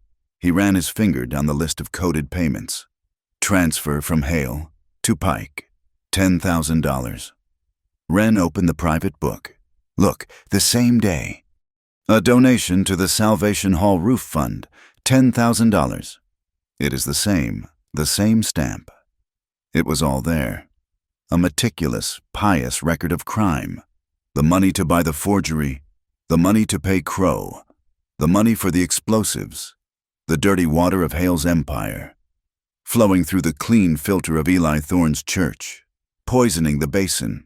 He is not just a priest, Beckett whispered, the coldness of the truth settling in. He is the paymaster. Beck, we have to— A roar of laughter from the hall, followed by music. Go, Beckett said, handing the ledger back to Wren. Hide this. Hide yourself. Get out of here if you can. I cannot, Wren said, his face ashen. I am the bait. They are watching to see if I talk to you. I just did. Beckett gripped his shoulder. Then be brave for one more hour. Stay in the light. He walked back into the hall. The mood had shifted. The fiddles were playing a waltz. And in the center of the floor, Reverend Eli Thorne, his face slick with a holy sweat, was dancing. His partner, his small, damp hand on Thorne's back, was Orson Pike. They were laughing, a pair of triumphant conspirators. Lark stood alone by the punch bowl, a pillar of judgment. Beckett walked to her. He did not say a word. He just met her eyes. She saw the truth he had found. She put down her cup. She moved. She walked straight onto the dance floor, her massive frame parting the dancers. She did not tap Reverend Thorne on the shoulder. She simply cut in. She moved between the two men, breaking their hold, her height forcing them to a sudden, clumsy stop. The music died. The fiddler's bow scraped across a string, a high, dying sound. The entire hall went silent. Reverend Thorne, his smile frozen, stared up at her. Miss Briscoe, a pleasure, but I do not believe I asked for this dance. I am not here to dance. Reverend, Lark said, her voice carrying to every corner of the room. It was not loud. It was clear and cold, like water from a deep well. Pike was already backing away, his face pale, but Lark's gaze held the Reverend. This is a fine party, she said. A lot of money raised. For the church, for the poor. The Lord provides. Thorne said, his piety returning. Does he? Lark asked. Or does Bancroft Hale provide? I have a simple question. Reverend, this money, is it for Gigi? She took a step closer, and he was forced to take a step back. Or is it for the forged notes? Is it for the men who set fire to the mesa? Is it donation money? Reverend, or is it water money? You could have heard a pin drop. You could have heard a man's conscience break. Thorne's face, that beatific mask, twitched. The smile died. The bright, empty eyes filled with something dark and ancient. Blasphemy, a voice shouted. Arrest her, Pike shrieked from the side. The bat-wing doors of the hall burst open. Sheriff Abel Crow stood there, flanked by two of his deputies. He was wearing a new hat, and he was not smiling. That is exactly what I am here to do. Crow boomed, striding forward. Miss Tallulah Briscoe, I am arresting you for disturbing the peace, for slandering a man of God, for inciting a riot. He reached for her. You are coming with me. Lark did not move. She did not even look at him. She just kept her eyes on Thorne. She is not going anywhere. Sheriff, a new voice, cold, official, and female. Miriam Talley, the court clerk, stepped out from behind Crow. She was holding a piece of paper. It had Judge Timmons' signature on it. Sheriff, she said, her voice sharp as new paper. You will stand down. As of this moment, by order of the Circuit Court, I am here to place a lien on all assets of the Salvation Hall and the Temperance League, pending an investigation into financial irregularities. She looked at Thorne, her eyes as cold as Lark's. Money laundering. Reverend, the judge does not like being lied to. Crow was frozen, his hand half outstretched. He was a man trapped between two orders. What? Pike screamed, his voice a terrified squeak. This is an outrage. She is the criminal, this giant, this foreign woman. She comes here. She disrupts our town. She breaks our laws. He turned to the crowd, his arms outstretched, pleading, "This is our town, our water. Are you going to let this outsider come in and destroy everything our fathers built?" The crowd, which had been stunned, began to mutter. They were scared. They were in debt to Pike. They worked for Hale. They were a mob in waiting. Lark stood, alone, in the center of the floor, the focal point of all their hate. Beckett moved. He walked from the wall, his arm in its sling, his side aching, and stood at her shoulder. He did not say a word. He just put his good hand on her shoulder. It was a simple, public act. A debtor standing with his creditor, a rancher standing with the outsider, a man standing with his partner. The act was a thunderclap. Reverend Thorne saw it. He saw the clerk. He saw the ledger in Beckett's eyes. He saw the partnership. And he knew the game was over. The piety, the fear, the fake civility. It all burned away. His face contorted, not with rage, but with a pure, reptilian hate. He put 2 fingers in his mouth and let out a whistle so sharp it pierced the air. It was a signal. The men in black suits, his flock, moved. They did not move toward Lark. They moved toward the stage. "Ice 'em," Beckett yelled. A section of the heavy drape at the back of the stage was ripped aside. It was not Wren. It was Isom Reed, Lark's foreman, his face a grim mask. He and 2 other Briscoe hands, who had slipped in the back, stood there. "Reverend," Isom said, "you drop this." He kicked something. A heavy, metal-banded box slid out onto the stage. The crowd gasped. Thorne's flock drew their guns. "It is a false-bottomed safe," Isom announced, his voice booming, "full of cash, and maps, and a lot of dynamite." "Seize them!" Thorne screamed, his voice no longer a holy boom, but a raw shriek of command. "They are robbing the church. Shoot them!" The men in suits raised their pistols.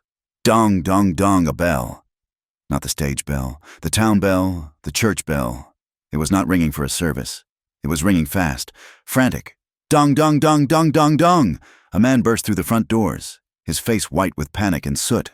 "Fire, fire, the bell. The grain silo is on fire. The whole town reserve, it is going up." Chaos. The spell was broken. The standoff vanished. The crowd, their piety and their anger forgotten, surged toward the doors. Their grain, their winter, their survival. Thorne and Pike were momentarily forgotten. Crow and his men were swept back by the tide of panicked citizens. Thorne smiled, a slow, knowing, evil smile. He had set a fire, a real one, a new board, a new distraction. Lark and Beckett were left in the churning, emptying hall. She grabbed his good arm, her grip hard as iron. "They will burn the whole season if they have to," she said, her voice a low, furious growl. Beckett looked at the empty stage, at the exposed safe, and then at the red, flickering light of the fire outside. "Then we will show them," he said, his voice as hard as hers, "who the next season belongs to." The hall emptied as if a plug had been pulled, the panic over the grain fire sucking every citizen out into the red-lit street, in the sudden, echoing silence. Only 5 people remained Lark and Beckett. Isom Reed, who had his pistol trained on the now unattended false-bottomed safe, and the court clerk, Miriam Talley, and, from the back of the hall, stepping from the shadows, Eliza Boone. The midwife walked forward, the chaos outside not touching her. She was holding a thin, oilcloth-wrapped packet. "He is a fool, that reverend," she said, her voice dry as a corn husk. "He thinks he can burn the truth by burning the grain, but the truth ain't in the grain. It is in the earth, and in the paper." She stopped in front of Beckett and held out the packet. "Your mother gave this to me, the week before she died. She said your father was a dreamer, but that you were a rock, and that a rock would need a map. She told me to give it to you when you were in danger of losing the land not to debt, but to despair." Beckett's good hand was shaking as he took it. He fumbled with the knot, his fingers thick and clumsy. Lark, her own hand steady, took the packet from him, undid the tie, and slid the contents onto the table. Next to the exposed safe, it was not a map. It was a stack of papers, covered in the same spidery antique Spanish as her own grant. But at the top, there was a translation, written in a fine, elegant hand his mother's, Miriam Talley. Her clerk's instincts overriding everything, stepped forward. "May I?" She did not wait for an answer, her eyes scanning the document, her finger tracing the legal text. It is another copy of the grant," Miriam breathed, her professional calm cracking. "But it is more. It is a charter, a set of bylaws." Her finger stopped. "My God, it is right here. The Blackbird Canal is hereby chartered not as a private asset, but as a community trust. Should the primary holders of the Vale and Briscoe land grants—" "Briscoe," Beckett said, his voice sharp. Lark had already unrolled her own map, the one from her great-grandfather. She laid it beside his mother's translation. The names, the dates, the signatures, they were parallel. Two halves of a single story. "It was a partnership," Lark said, her voice filled with a sudden, stunned revelation. "They built it together. My family's story.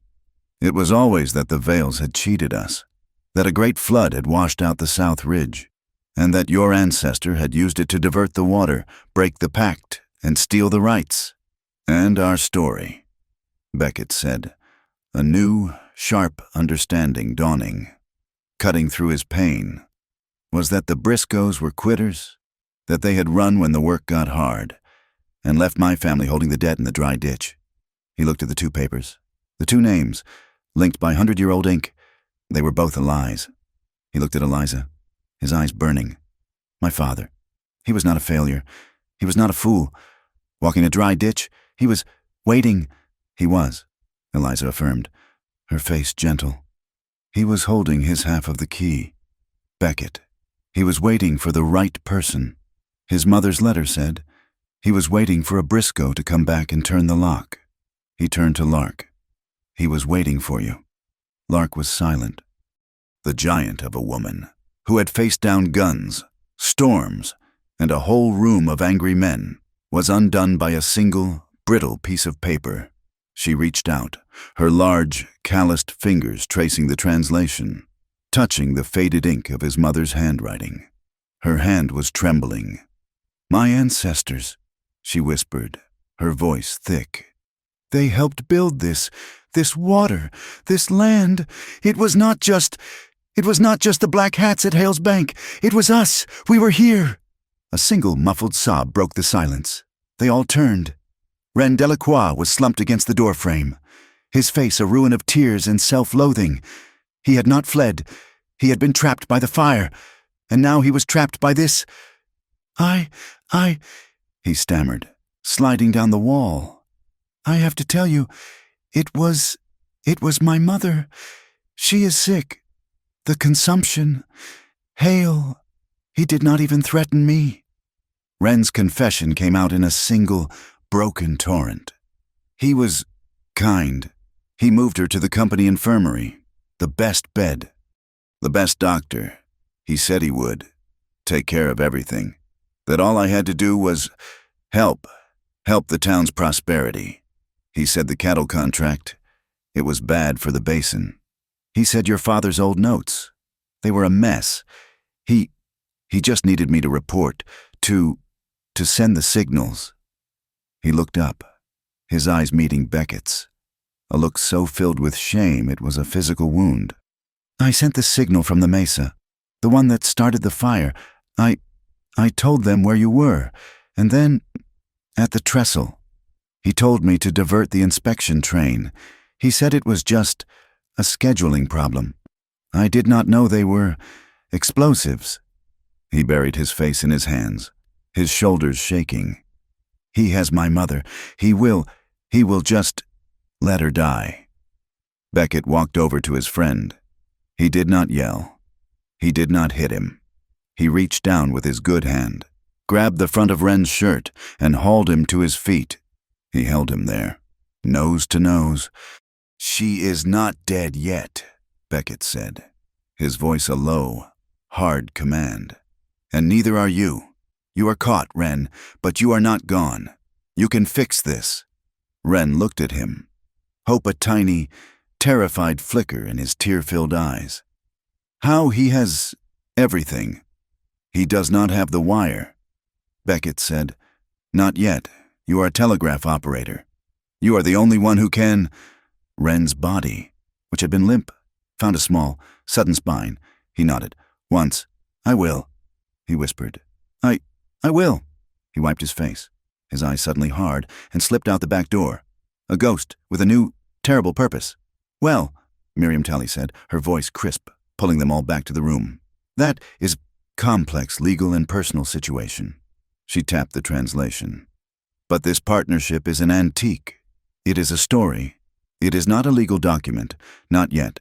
Pike's claim, while questionable, is on the books. This," she flicked the paper, "is not." Lark and Beckett looked at each other. The fire roared outside, a counterpoint to the revelation inside. In that look, 1,000 things were said. The cellar, the kiss, the fight, the trust. "Then make it law," Beckett said. "Now," Lark added. Miriam Talley looked from one to the other.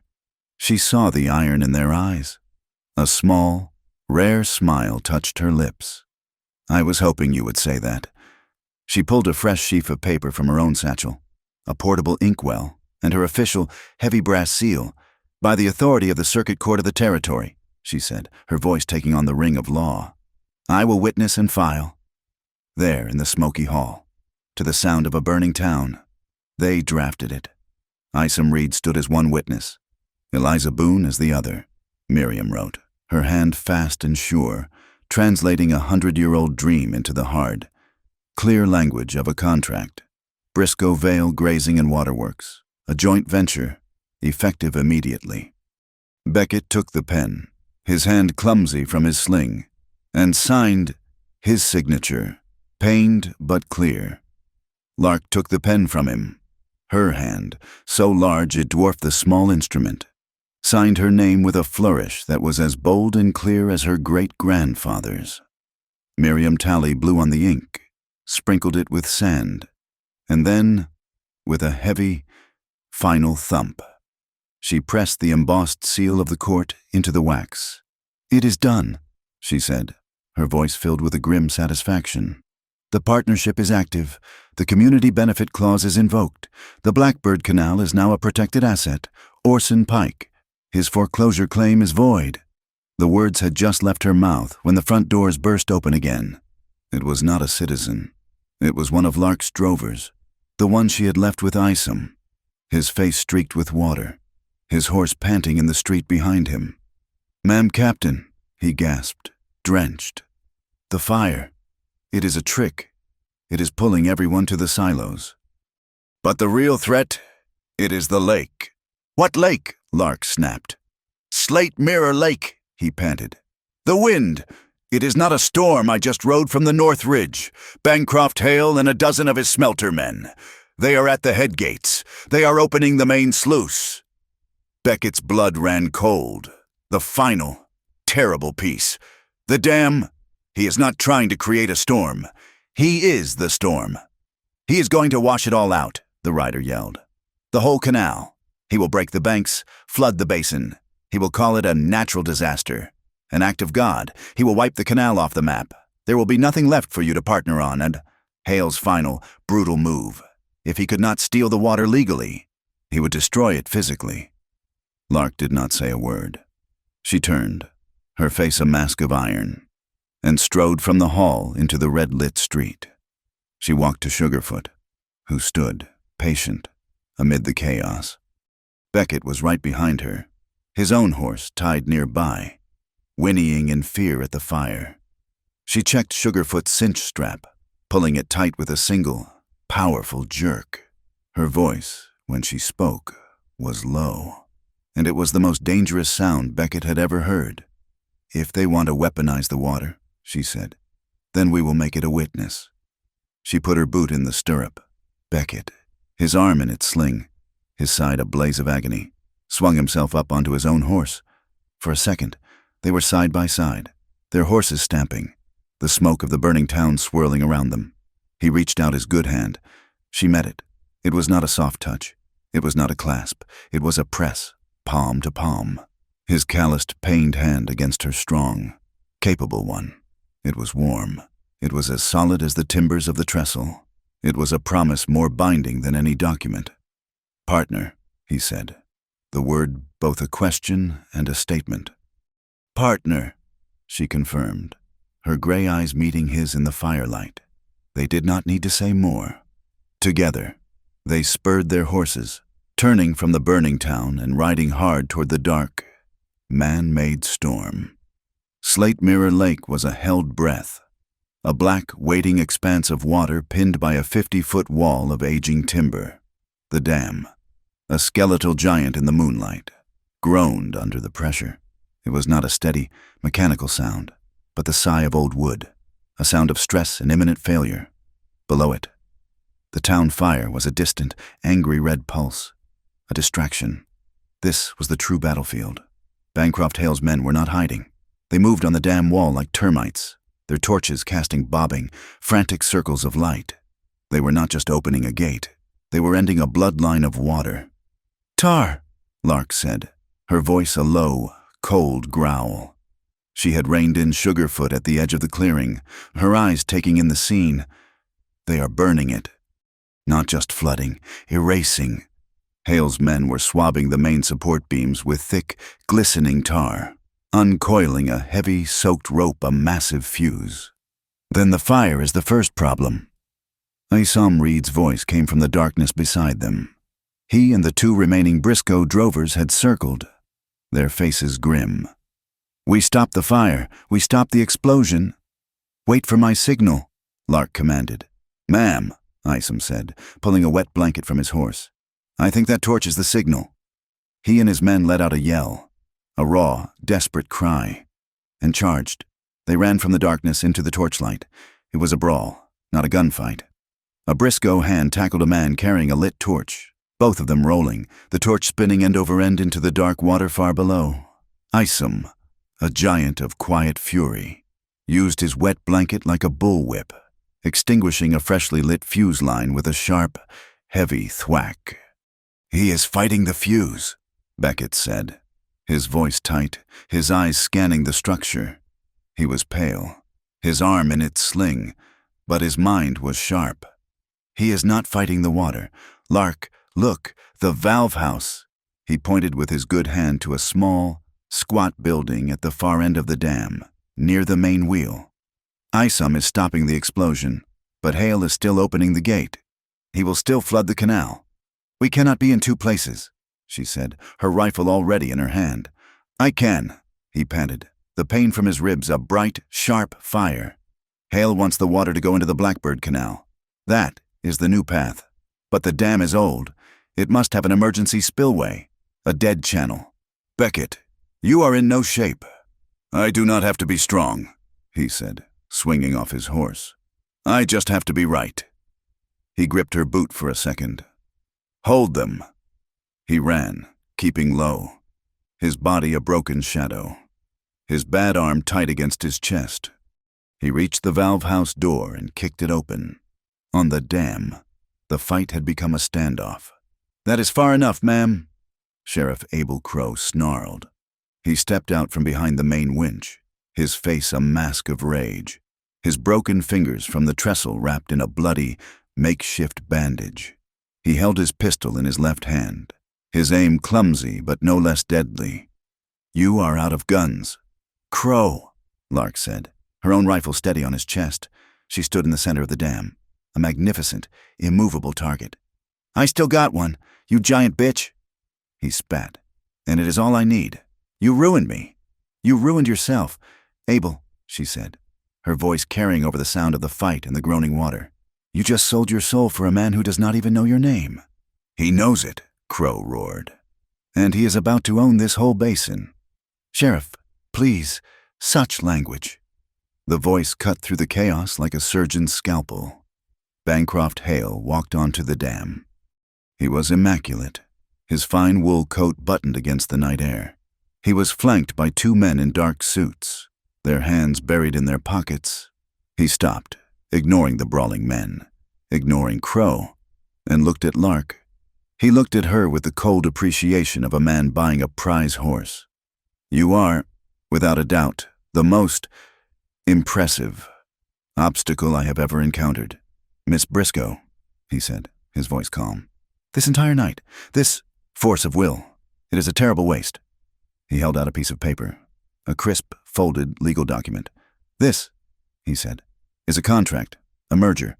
Your new company, Briscoe Vale, will be absorbed by the Red Hollow Waterworks, my company. You sign. You keep your ranch. You keep your partner." He gusted at the valve house. "You will be wealthier than you can imagine. I get the water. The town gets prosperity. This all stops." "And if I do not sign?" Lark asked, her rifle never wavering. Hale's smile was a thin, terrible thing. "Then the dam breaks. I will call it a tragic consequence of the storm. The canal will be gone. Your partnership, your land, your precious water. It will all be buried under 100 feet of mud, and you will be buried with it." Lark stared at him. Then she looked past him, at the burning tar rope that Isom had not yet reached. "Miriam," Lark called out. "Are you ready?" Hale's head snapped around. "What?" Miriam Talley, the court clerk, stepped from the shadows, her heavy wooden plate camera already aimed. "I am Miss Briscoe." Lark reached into her own pocket. She pulled out the forged mortgage notes. She pulled out the small glass vial of blue-black ink. "You talk about contracts, Mr. Hale," Lark said. "But your ink is bad." She threw the papers and the vial onto the burning tar rope. There was a flash. The modern, aniline-based ink did not just burn. It ignited. A puff of chemical smoke, a brilliant, unnatural blue-green flame, erupted from the fire. Flash! Miriam Talley's camera fired. Its magnesium flash a miniature bolt of lightning, capturing the blue fire, capturing Hale's face, his mouth open in a mask of pure, uncomprehending shock. "That," Miriam's voice announced calmly, "is evidence. Aniline ink, invented 3 years ago, used to sign a document, 20 years old." "Which?" Crow shrieked. He saw his world ending. He saw the camera. He saw Lark, her attention on Hale. He raised his left hand, leveling the pistol, aiming for the center of her back. "Lark!" Beckett burst from the valve house. He did not have time to aim, to shoot. He just moved. He launched himself, his body, broken rib and all, colliding with her. He twisted, pulling her down, his body a shield. The gun exploded. The bullet, meant for her spine, tore through the meat of Beckett's right shoulder, the same one that had been ripped by splinters. It was a hot, agonizing punch, and it threw him off his feet. He and Lark collapsed onto the wet timber, a tangle of limbs. Lark rolled, her pistol in her hand, coming up on one knee. Crow was still there, his gun smoking, his face twisted in a snarl of triumph, already trying to re-aim at the fallen man. Lark's shot was a streak of orange flame. It did not hit Crow. It hit the pistol in his hand. The gun exploded in a shower of sparks and metal, ripped from his grasp, and spun over the side of the dam, vanishing into the darkness. Crow screamed, clutching his now useless, mangled left hand. "It is over! Hale!" Lark's voice was a roar. "It is just beginning!" Hale shrieked, his composure shattered, his face a mask of purple rage. "Light the fuse! Blow it all! Flood the valley!" "It is too late!" Beckett yelled, pulling himself up on the railing. His face was white as bone, but his eyes were alive. "The valve! I pulled the pin!" Inside the valve house, the massive 10-foot flywheel, which had been locked for 20 years, was now engaged. "What?" Hale whispered. A new voice. A high-pitched, terrified scream from the main sluice gate. Ren Delacroix. He was standing on the platform, his hands on the massive lever that would open the main gate. "Mr. Hale," he cried, tears streaming down his face. I called my mother at the infirmary. She is fine. She said your doctor was a quack.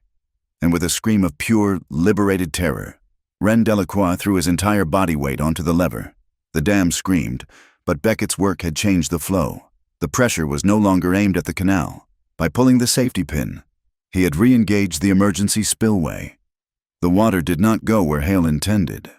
A solid, white column of water erupted from the side of the dam, from a chute that had been dry for decades.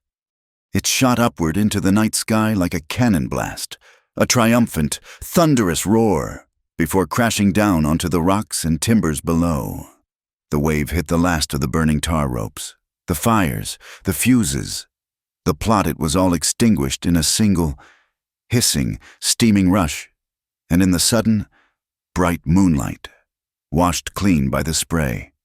The townspeople, drawn from the fire to the sound of the flood, saw the truth, wired to the main supports. Now soaking wet and useless were a dozen kegs of dynamite.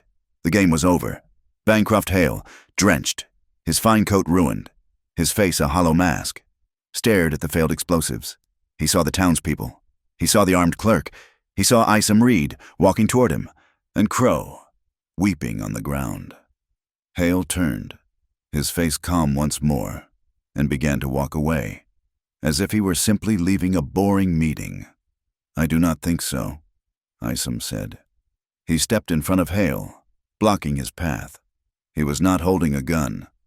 He was holding a pair of heavy leather cattle ties. "Mr.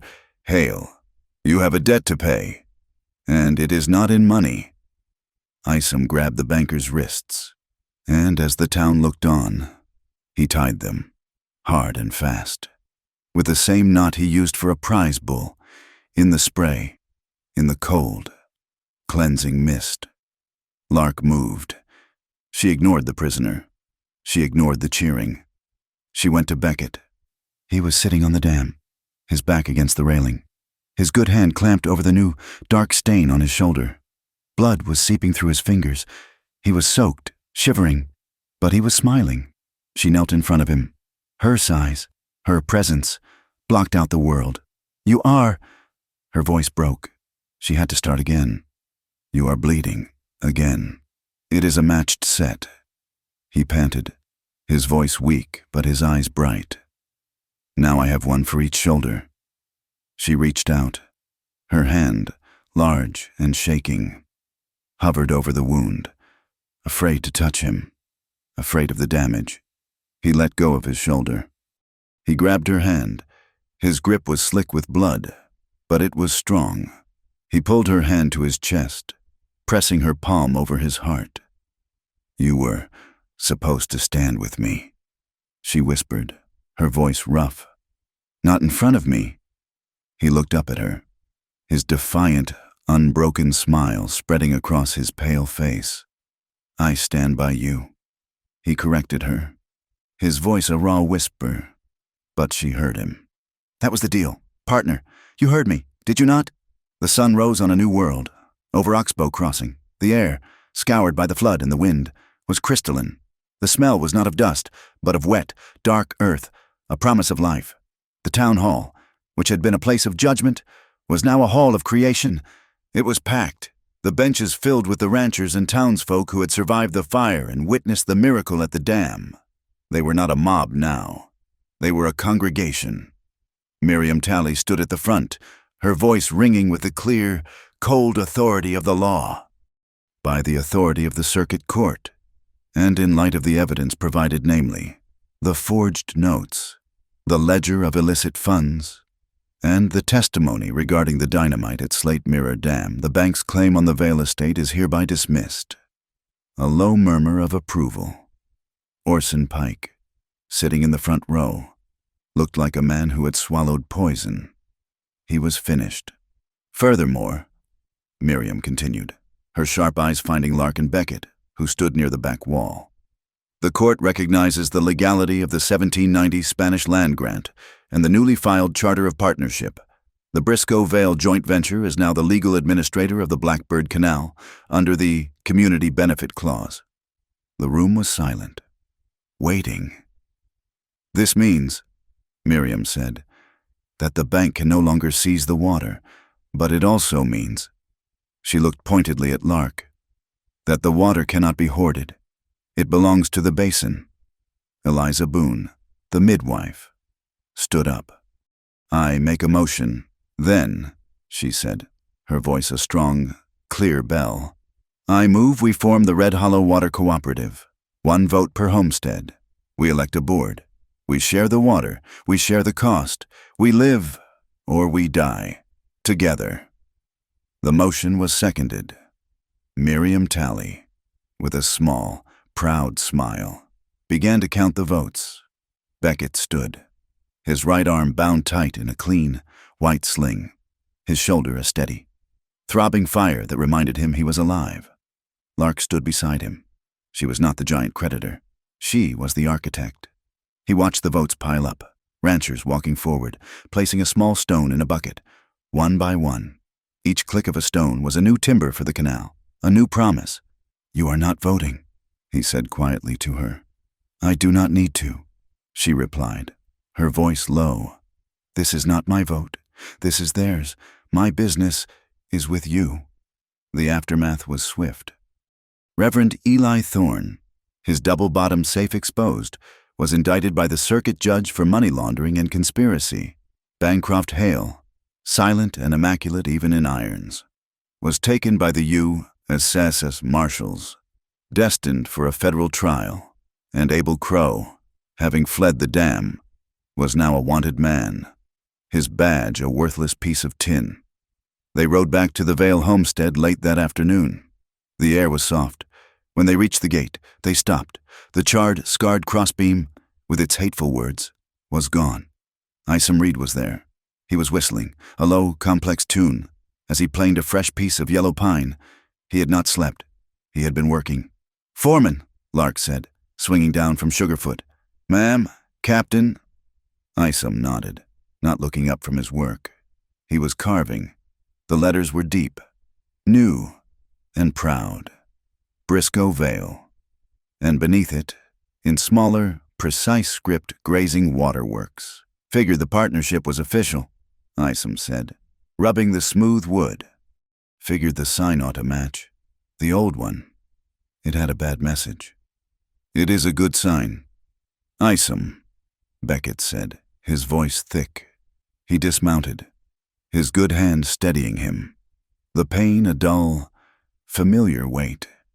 Isom nodded, gathered his tools, and with a tip of his hat, walked toward the canal. Got stakes to set? They heard him mutter. Got water to move.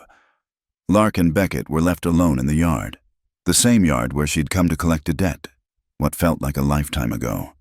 The silence between them was no longer heavy with failure, but light with possibility. Lark reached into her saddlebag. She pulled out the small, leather-bound ledger, the rent book. She held it out.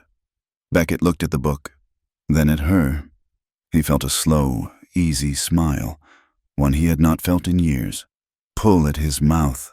Do not tell me, he said, his voice a low, teasing rough. You are still here to collect the rent. The partnership charter, she said, her voice attempting to be formal, accounts for your land as capital, but the lease is a separate document. It says you still have 3 months. 3 months, he echoed, taking a step closer.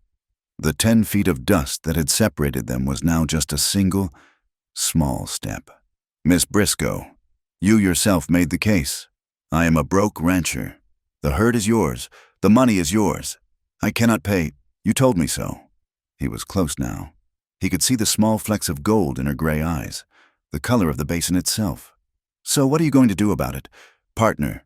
Lark held his gaze. The ledger was still in her hand. Forgotten. She took that final step, her shadow falling over him. But it was not the cold shadow of a creditor. It was the warm, protective shadow of a mountain. I will collect, Mr. Vale, she whispered.